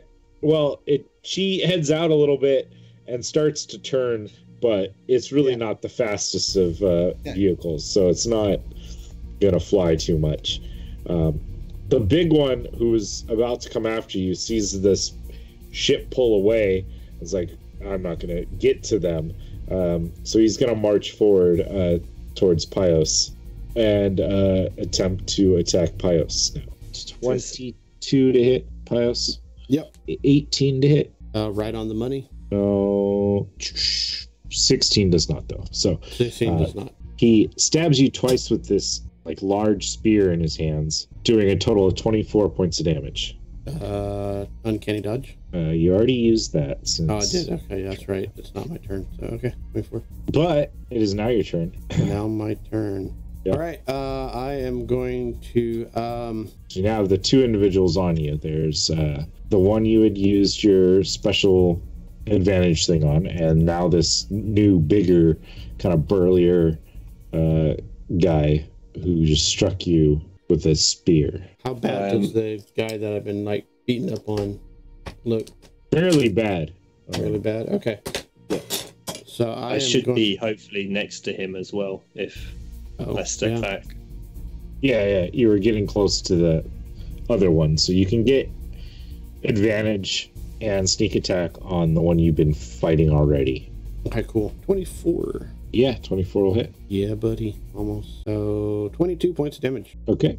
Yeah, he slumps down as you strike him, breaking through his defenses. And with my bonus action, I am disengaging the other guy and moving probably about, I'm going to move 30 feet, or 25 feet, sorry. Which way are you going? Towards Lucius and the other warriors, or towards the archers on the other end of the dock? And the skiff. So I'm going to go move into my cluster of light cover. My barrels and my boxes and whatnot is where I'm going. So, I mean, you were already kind of at the barrels and the boxes you were hiding at. So there's not much left here. There's a little building off to the side that was like the headquarters of this place, and you can see like the eyes of this like brown-haired guy kind of just peeking over the edge like with fear as he sees this battle ensue on his docks and his daughter take off on a skiff with one of the individuals. Yeah, I'm gonna head that direction. Okay, so it's kind of closer towards the archers, but it's away from the rest of the hand-to-hand warriors. Yeah. All right, Lucius, you're up. Is there any way that I can try to intimidate this lady? I mean, if you want to, it would be like an action to try to intimidate if you're trying to. I'm gonna look at her and tell her, put your weapon down and run now, unless you want to end up like your friend. All right, go ahead and give me like a intimidation roll. Oh god, that was horrible. That was a 10.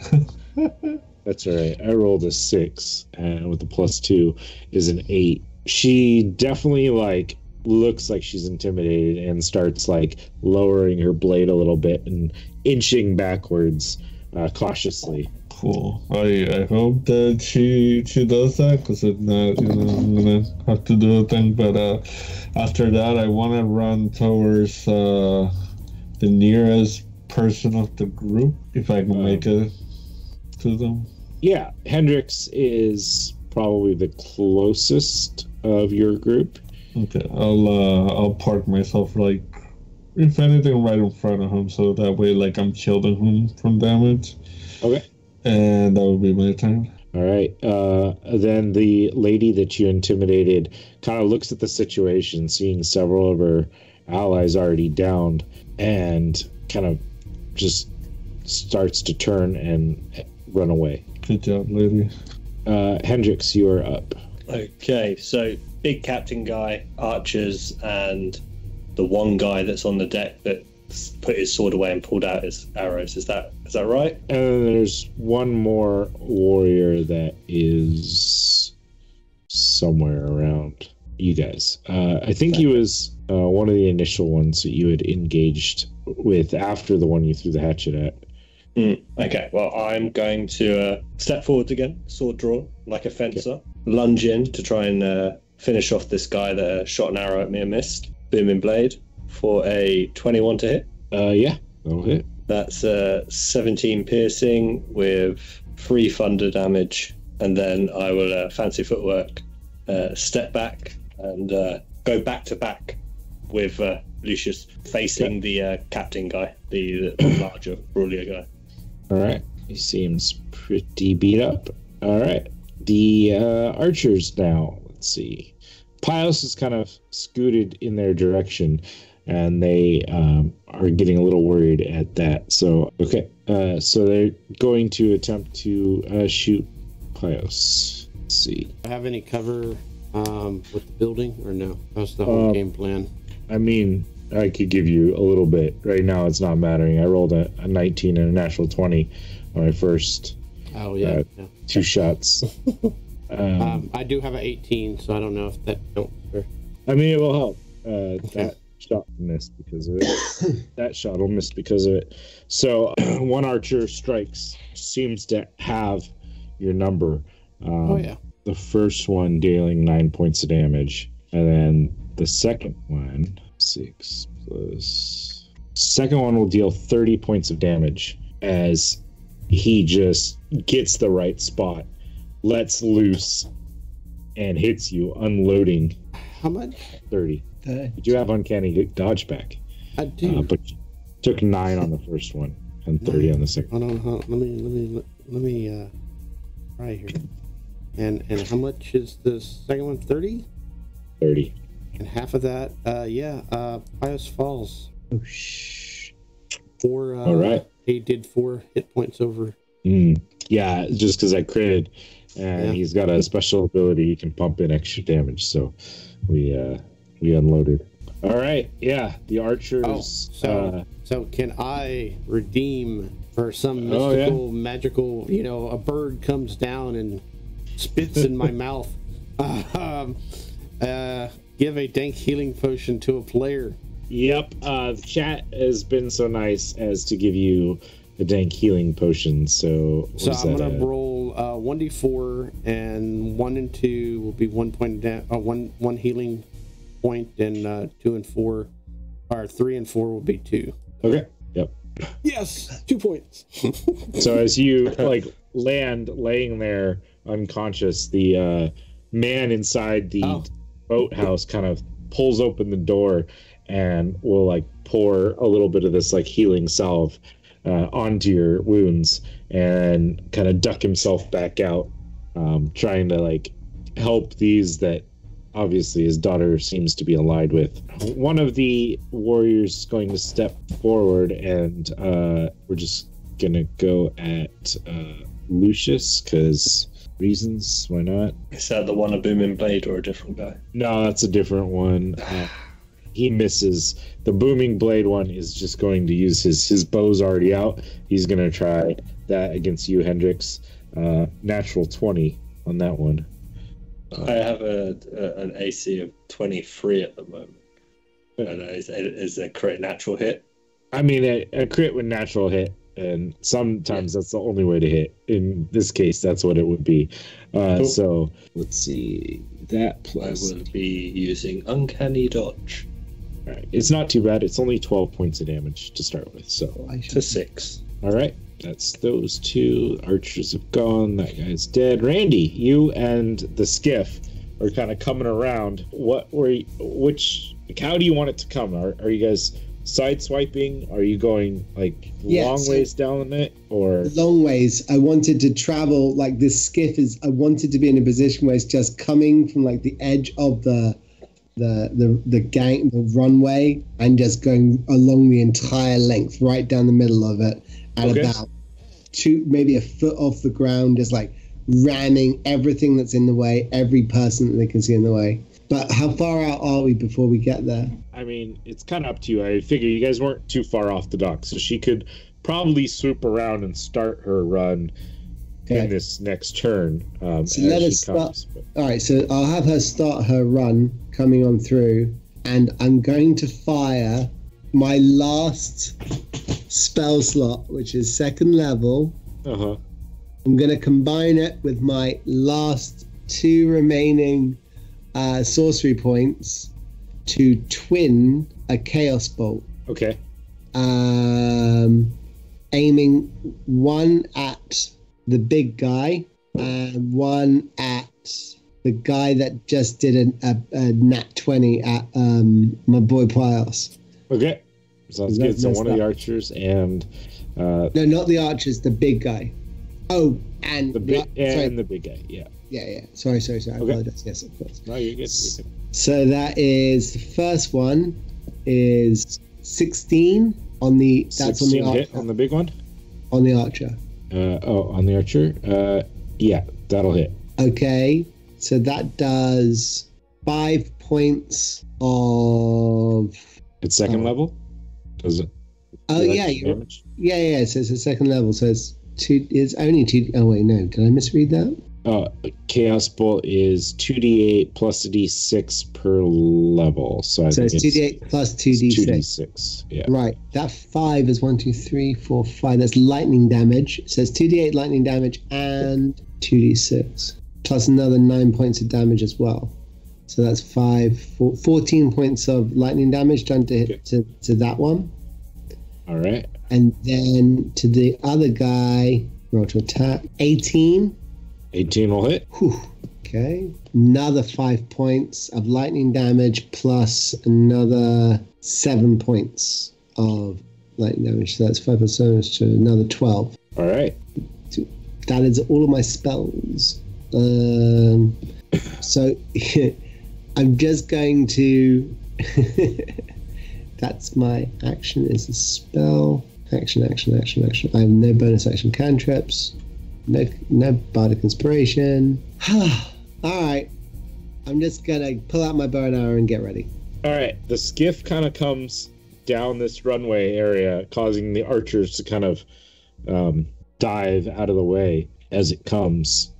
Let's try to see if the skiff could hit them. No. Doesn't quite, like, kind of bumps against one, but doesn't do much. Just kind of causes the archer to dive out of the way. Big burly one is going to step towards... I think he's going to step towards Hendrix because his blade attacks have seemed to be doing the most to people, and is going to start stabbing his spear at Hendrix. No, you don't. That's a bad roll. Was he next to him, or did he just come out of nowhere? He was already over there, this big guy. Yeah. Who's 22? You're at 23, right? I'm at 23 at the moment because of this shield wall. One hit out of there. Just barely at 23. So just 7 points of piercing damage as he stabs you with his spear. Okay. Yeah, sounds good. And Pios, you kind of blink your eyes open. Yeah. Pain shoulder as there's an arrow just like sticking out of it. You're laying prone on the ground. How far away is that archer? I mean, you could get there with a single move if you wanted to. There's a skiff that seems to just have split where the archers are, and they had both dived down to the ground, though, so they are laying prone. Okay. Yeah, I'll move up close, personal. Okay. And go after the guy that stabbed me with the arrow. That's right. That's right. So you'll get advantage on this because he's laying on the ground. Okay. Good. 23. Yeah, that'll hit. 16 points of damage. Yeah, hurt. That will hurt.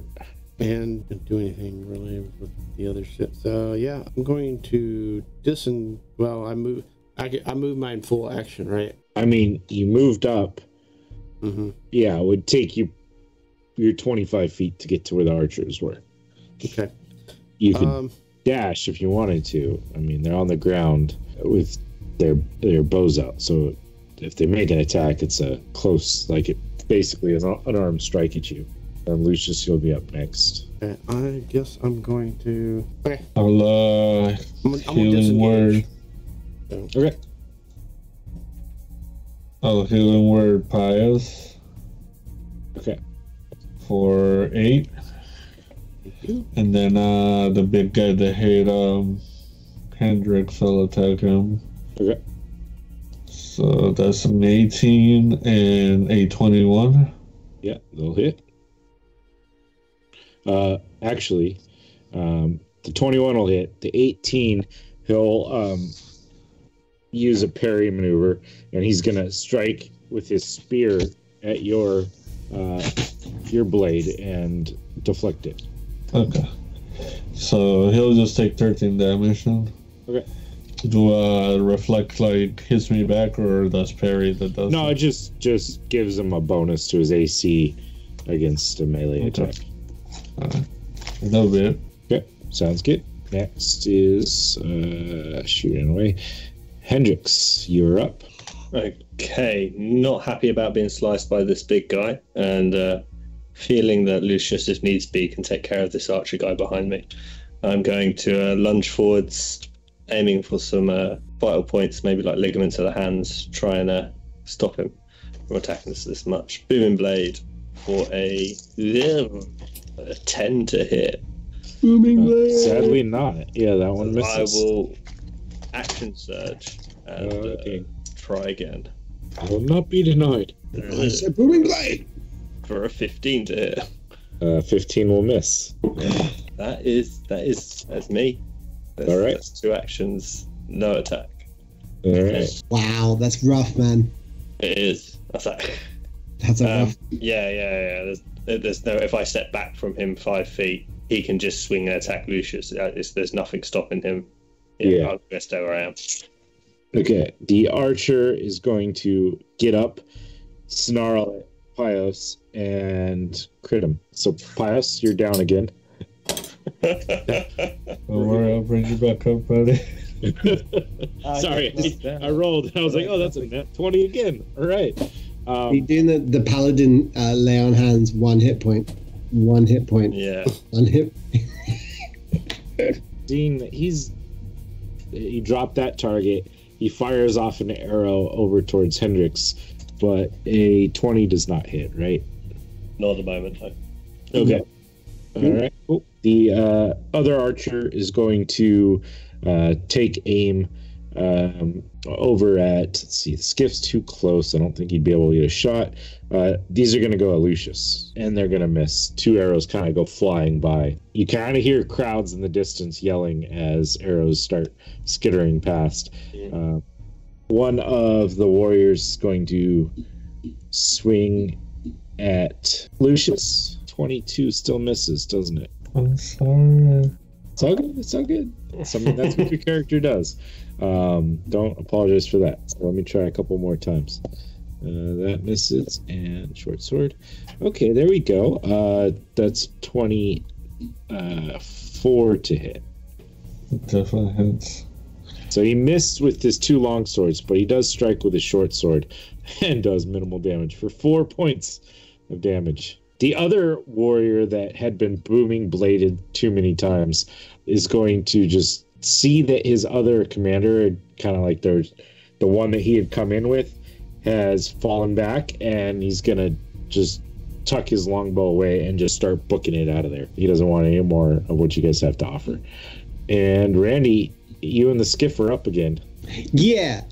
So right now in front of me, am I seeing?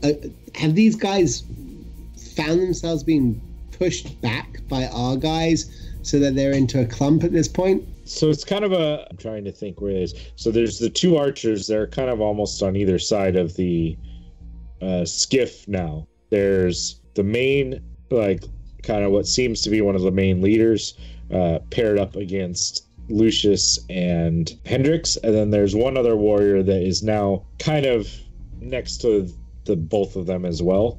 So there's not a huge space there. Like, it's not like a huge clump. They're still 2 separate groups, but you're saying that aside from anything else, the skiff is going down at this point? Yeah. And on either side at this exact moment are the 2 archers? yeah. Okay. I'm going to run and jump off the top of the skiff, of the front of the skiff, shouting to Emmy, go hard, 90-degree left right now. And I want her to do like a handbrake turn, so that the skiff like goes sideways and thwacks into both archers on either side, knocking them off. Okay. As I'm jumping forward, this is all very Tetsuo right now. Canada! Yeah. Right now, as I jump off there, and in air, I want to fire my arrow at this lead dude who is messing up my boys. Okay. So, and yes, it is one of the arrows that I have no idea what it will do. Yeah. Roll me a d20 first. Oh yeah. Okay. No ones, people. No ones. Well, this is just your what arrow are we using? Oh, fine. Okay then. A 4. 4. Okay. So roll the hit. Yeah. This is the first use of the longbow, which I will name Hendrix longbow. Natural 3. That's a 9 to total. All right. So the arrow flies past, slams against a nearby building, and you see like a sheet of ice form on the outside of the building. God, that would have been really useful. As you missed. I sure wish I had actually looked at the side of these arrows. Oh well, carry on. One of the archers is knocked down, taking a little bit of damage. The other one kind of just scurries out of the way and is able to maintain his footing. Well, that's my action. I don't think I can justify on any planet a bonus action wherein I throw a dagger at someone. I don't think so. Offhand? No, I've got a longbow. I'm using 2 hands. I just jumped up in the middle of the air. No, I'm good. I'm done. You're pretty good. All right. The big one now is faced up, and let's see. Hendrix just tried to booming blade him. Lucius did a little bit. Let's go. He's got okay, fine. I was gonna say he's got 3 attacks. He'll go a couple. The first, he swings his shield up at you, Hendrix. His shield goes flying off and goes like flying off the bridge as you dodge back. Like he fully expected to hit you, but did not. So then he's gonna grip the spear with both hands and try to stab you. 23 to hit. Hits. And it's only an 20, so that doesn't. So 23, you've got 13 points of piercing damage. 13. Okay, I'll take that. All right. Pius. I was going to say, on that miss he did on me, could I have riposte it? Of course, yeah. I can't boom and blade it, though. But, a 10 to hit again. I do nothing. Pius, death saving throw. It's a rough time, man. Weird. GM, 6. I never rolled on my chaos for that last spell I did. Which one the was chaos bolt, like 2 rounds ago. Okay. If you want to roll, you can roll. Lucius, you'll be up. 16. Yeah, that's a success. 19. Okay, you You good? said it's me, right? I mean, it takes a 1 for that thing to go off. Yeah, Lucius, you're up. Okay, I'll healing word Pius so he can get his says. Oh, So there's 2 archers still in action. One's laying down on the ground, though, now, having been hit with the boat. jeez. Oh, so how close is the boat thing to us? It's probably like 20 feet from you now. And then there's the main guy and 1 other warrior on you. So there's 4 combatants left. What I want to do is we'll healing word him, which came on to 8 health. And then I want to shove both of those guys down, like make them prone. So I'll shove one and then the other one. Okay. So first one is 12. That's horrible. Okay, well, let me see. I've been rolling like crap, so strength. All right, you knock the main one down. Okay, the second one, I rolled 19 to 26 total. I don't think he can get 26. No. All right, so you knock them both down. And then I'm just gonna start running towards the skiff, like jump on it. So they'll attempt to take attacks at disadvantage here because they're on the Got ground. my ankles. Doesn't matter. The other guy won't matter now. Okay, cool. Yeah, they swipe at you, but you're able to get away. You're welcome. Glad to be there. I can see it now, Like jumping on the skiff. Yeah. Hendrix. Are you jumping on the skiff? Yeah, I don't want to get run over. I just jumped off the skiff. God damn it. Oh, well, you already jumped on it, so it is what it is. I shout out to you. That's Emmy. Say hi. Hi. Hendrix, you're up. Okay. These guys are Just so I'm prone. right, I've got the captain in front of me, and Pius is unconscious on the floor with a few arrows in him, right? He's conscious again because Lucius hit him with a spell, but yeah. Oh, okay. I will, getting annoyed with this guy in front of me, booming blade. You will get advantage because he's prone now. Oh, is it? He's prone, is he? Is he? Yeah. Yeah. I shot both of them in prone. Oh, fantastic. Well, big guy is a 26 to hit. Yeah, Yes. that'll do. I finally hit. Okay, so that is 23 damage plus 7 thunder, so it's at 30 total. 30 damage. Damn. It's looking really rough. As I try and jab him in the little back of his ankles, and I'll take some steps back. All right. So I'm next to Pius, if anything, ahead of him, so he gets some cover if anyone tries to attack him. All right. The archers are standing back up. There's one that just has a thing for Pius. He's going to try to keep him down. He's upset. But let's see. That's a 19 to hit. Does he get any half cover from me being in the way? I mean, I guess it depends on which direction are you stepping. In between him and the archers or him and the big guys?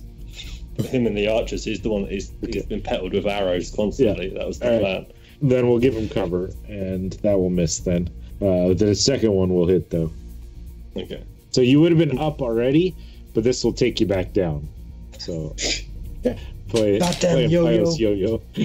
Yeah. So let's see. Everyone ran. So we have the big guy on the ground. One of the other warriors. The other warrior's gonna run. He sees the people over by the boat. He sees Randy, which was kind of his first target, and he's gonna chase after him and Come on, swipe at him with his long sword. I'm not scared. What's this? I am these dice. 21 to hit. Sure. And let's see. What is armor? And an 18 with the short sword. I'm alive, bitches. Oh, that wasn't damage yet. That's a lot less than that. Oh. Okay. So total of 11 points of damage. Oh, okay. I mean, I look at the guy like, cool. What else you got? Yeah. Is he like in melee range with me right now, though? Yeah. Oof. He charged forward, seeing this guy who's been devastating everyone with these blades of thunder, protecting the little one that the archers have been shooting at, and seeing you his target, he went after you. But it is your turn now. I don't like what he just did to me. So as a cantrip, I will lay my hand on his chest, and anyone who may be watching will see that superimposed with a larger than my hand skeletal hand that slowly gets large enough that it actually envelops over the top of his shoulders and clamps down on him. That is 16 to hit. Yeah, that'll hit. Okay, that is 7 points of necrotic damage as I do a chill touch on him, and it can't regain hit points as this hand is just going to cling to him. All right. The gladiator is going to look around, still prone on the ground, feeling this energy coursing through him. He's going to shout out to the rest, "Fine, let him go. Stand down." And then he's going to get up and dash away. So roll your moving damage. Yeah, 2d8. Stop that bastard. I took steps back, so I'm not in melee anymore. Do you know how to reach with your pole arm? You don't have pole arm. They're all further away. 3 extra damage. Okay. 3 damage. And he's going to run, like, dashing his way out and diving, like, kind of behind some boxes as he's moving his way away from this fight. Pios, death saving throw. Yeah. What? He's been up, down, up, down, up, down. It's hard to keep track, man. I won't. It is. It's very hard. All right. 11. You pass. Yeah, you pass. You good. All right. Lucius, you're up. So, are we limited this thing or no? It's up to you guys. It does look like the warriors seem to be like easing off. Like commander issued an order to stand down and to fall back, and they seem to be like presenting themselves as that. But No. You don't get to just roll over when, say, just kidding after we're winning. The guy that Hendrix had booming blade that he's running away, I'm gonna peg him with a firebolt. So let's see. That's right. That's absolutely correct. Well, the main one kind of. Oh wow, that was a nat 1 for 8, so that ain't happening. It splashes against some of the barrels and crates that he had kind of ducked behind to make his getaway. And I'll heal Pius again, the 6, and I'll just run over there and make sure they're okay. So I'll jump up this thing and run, and you guys all right? All right, Hendrix, you would be up next. Is there anybody left? I mean, there's still one of the warriors and the 2 archers are still there, but they have seemed to kind of like ease off a little bit, like kind of presenting themselves if you guys are done, we're done. Are we done? We should probably ask who these people are. Yeah, for sure. I'll try and... is anyone on the docks on my level? Someone I can get to? Like, you said there's archers. Obviously, I can't... They were on a boat going around, and now... Yeah. I know. I would have prepped a map had I known we were going to fight. Yeah, of course. Trust me. We didn't want this fight. We No, weren't looking for... I was busy, committing... extortion and identity fraud. I didn't think there would be consequences to my actions. No, of course not. I'm still waiting on my suit. I mean, there's two archers that are a little bit further towards the back of the dock now. There are one warrior that's kind of somewhat near you guys, but he seems to have like lowered his blades a little. So you get to wherever you want, except for the main guy seems to have like darted pretty far away, unless you're going to be going full rogue dash action. I don't. No, I don't. I'll sheath my sword and actually reach for my boot and pull out my only dagger, and I'll throw that at the person that's engaged with Randy. Okay. I'm gonna would have given you your hand axe back because you told me you wanted it back. Oh, then I'm chucking the hand axe then. Okay, yeah, throw it. So, who all can for a 15 to hit? Yeah, that'll hit. There's gonna be a trip attack put into this as well. Okay. So that's 3 damage on the axe plus the sneak attack damage of 10 plus a d8 for the maneuver. That's nasty. 1 damage. Which is another 2, and then a DC 15 strength to stay on his feet. Jeez. And you don't have to be in contact, like, to get that advantage? What, the sneak attack damage? Yeah. I thought he was within melee with Randy. Oh, yeah, you're right, because Randy's there. You're right. He totally is. Trip was strength, athletics, or strength? Yes, strength. 15 strength, or full prone. Yeah, he'll fall prone. As I throw it, I'm like, we still got this one here, and I'll use my movement to go up to Randy. Make my way up there. Hey, bud. End my turn. All right. Your cape looks awesome. This is not my fault. I don't think this is my fault. I think that this has nothing to do with what we did. The archers are going to disengage as they move past you guys. So they're going to move past you as quickly as they can, but cautiously enough to avoid hopefully you guys attacking them. But definitely they put away their longbows and they kind of carefully pull out short swords in more of a defensive manner than I'm going to fight you with these things. And then it would be Randy would be up next. Oh wait, no, the one guy on the ground, he'll just kind of drop his blades and put his hands out like, okay, I give up. And then it'll be Randy's turn. Put your weapons down and tell us who you are. Lie down, head on the ground, and we will not kill you. With that, they seem to start to comply, and I think at that point, let's call it for the day, because we're over my normal range, yep. But I didn't want to stop mid-fight. So, well handled, this kind of crazy thrown together battle, thanks to chat giving them extra consequences and chat. But if you want to join us and influence the game positively or negatively, feel free to join us here live on Twitch every other Monday and for our other games. So really quick, we got a game tonight. So a few hours from now, Dave and I will be playing our Princess Apocalypse game, and check everything out on YouTube. Check out our new website. We've got a couple game clips, including one from this game from last week, up on Facebook, Twitch, and YouTube. All that little short. It's like a 40-second, just a fun little times. I'm going to try to start finding them. And if you, the watchers, find anything that you think is interesting, funny, dynamic, whatever you want to clip, you could either point out the exact times of videos if you're watching it in YouTube or whatever, drop in the comments, or if you're here on Twitch, you can always clip things as you watch it. So that would be awesome. We'd love that, because while we're running, we can always sit there and think about what clips are going to be good for the viewers in the future while we're in the heat of everything. So with that, because I have to run, love you all. Have a good night. Peace out, people. Bye.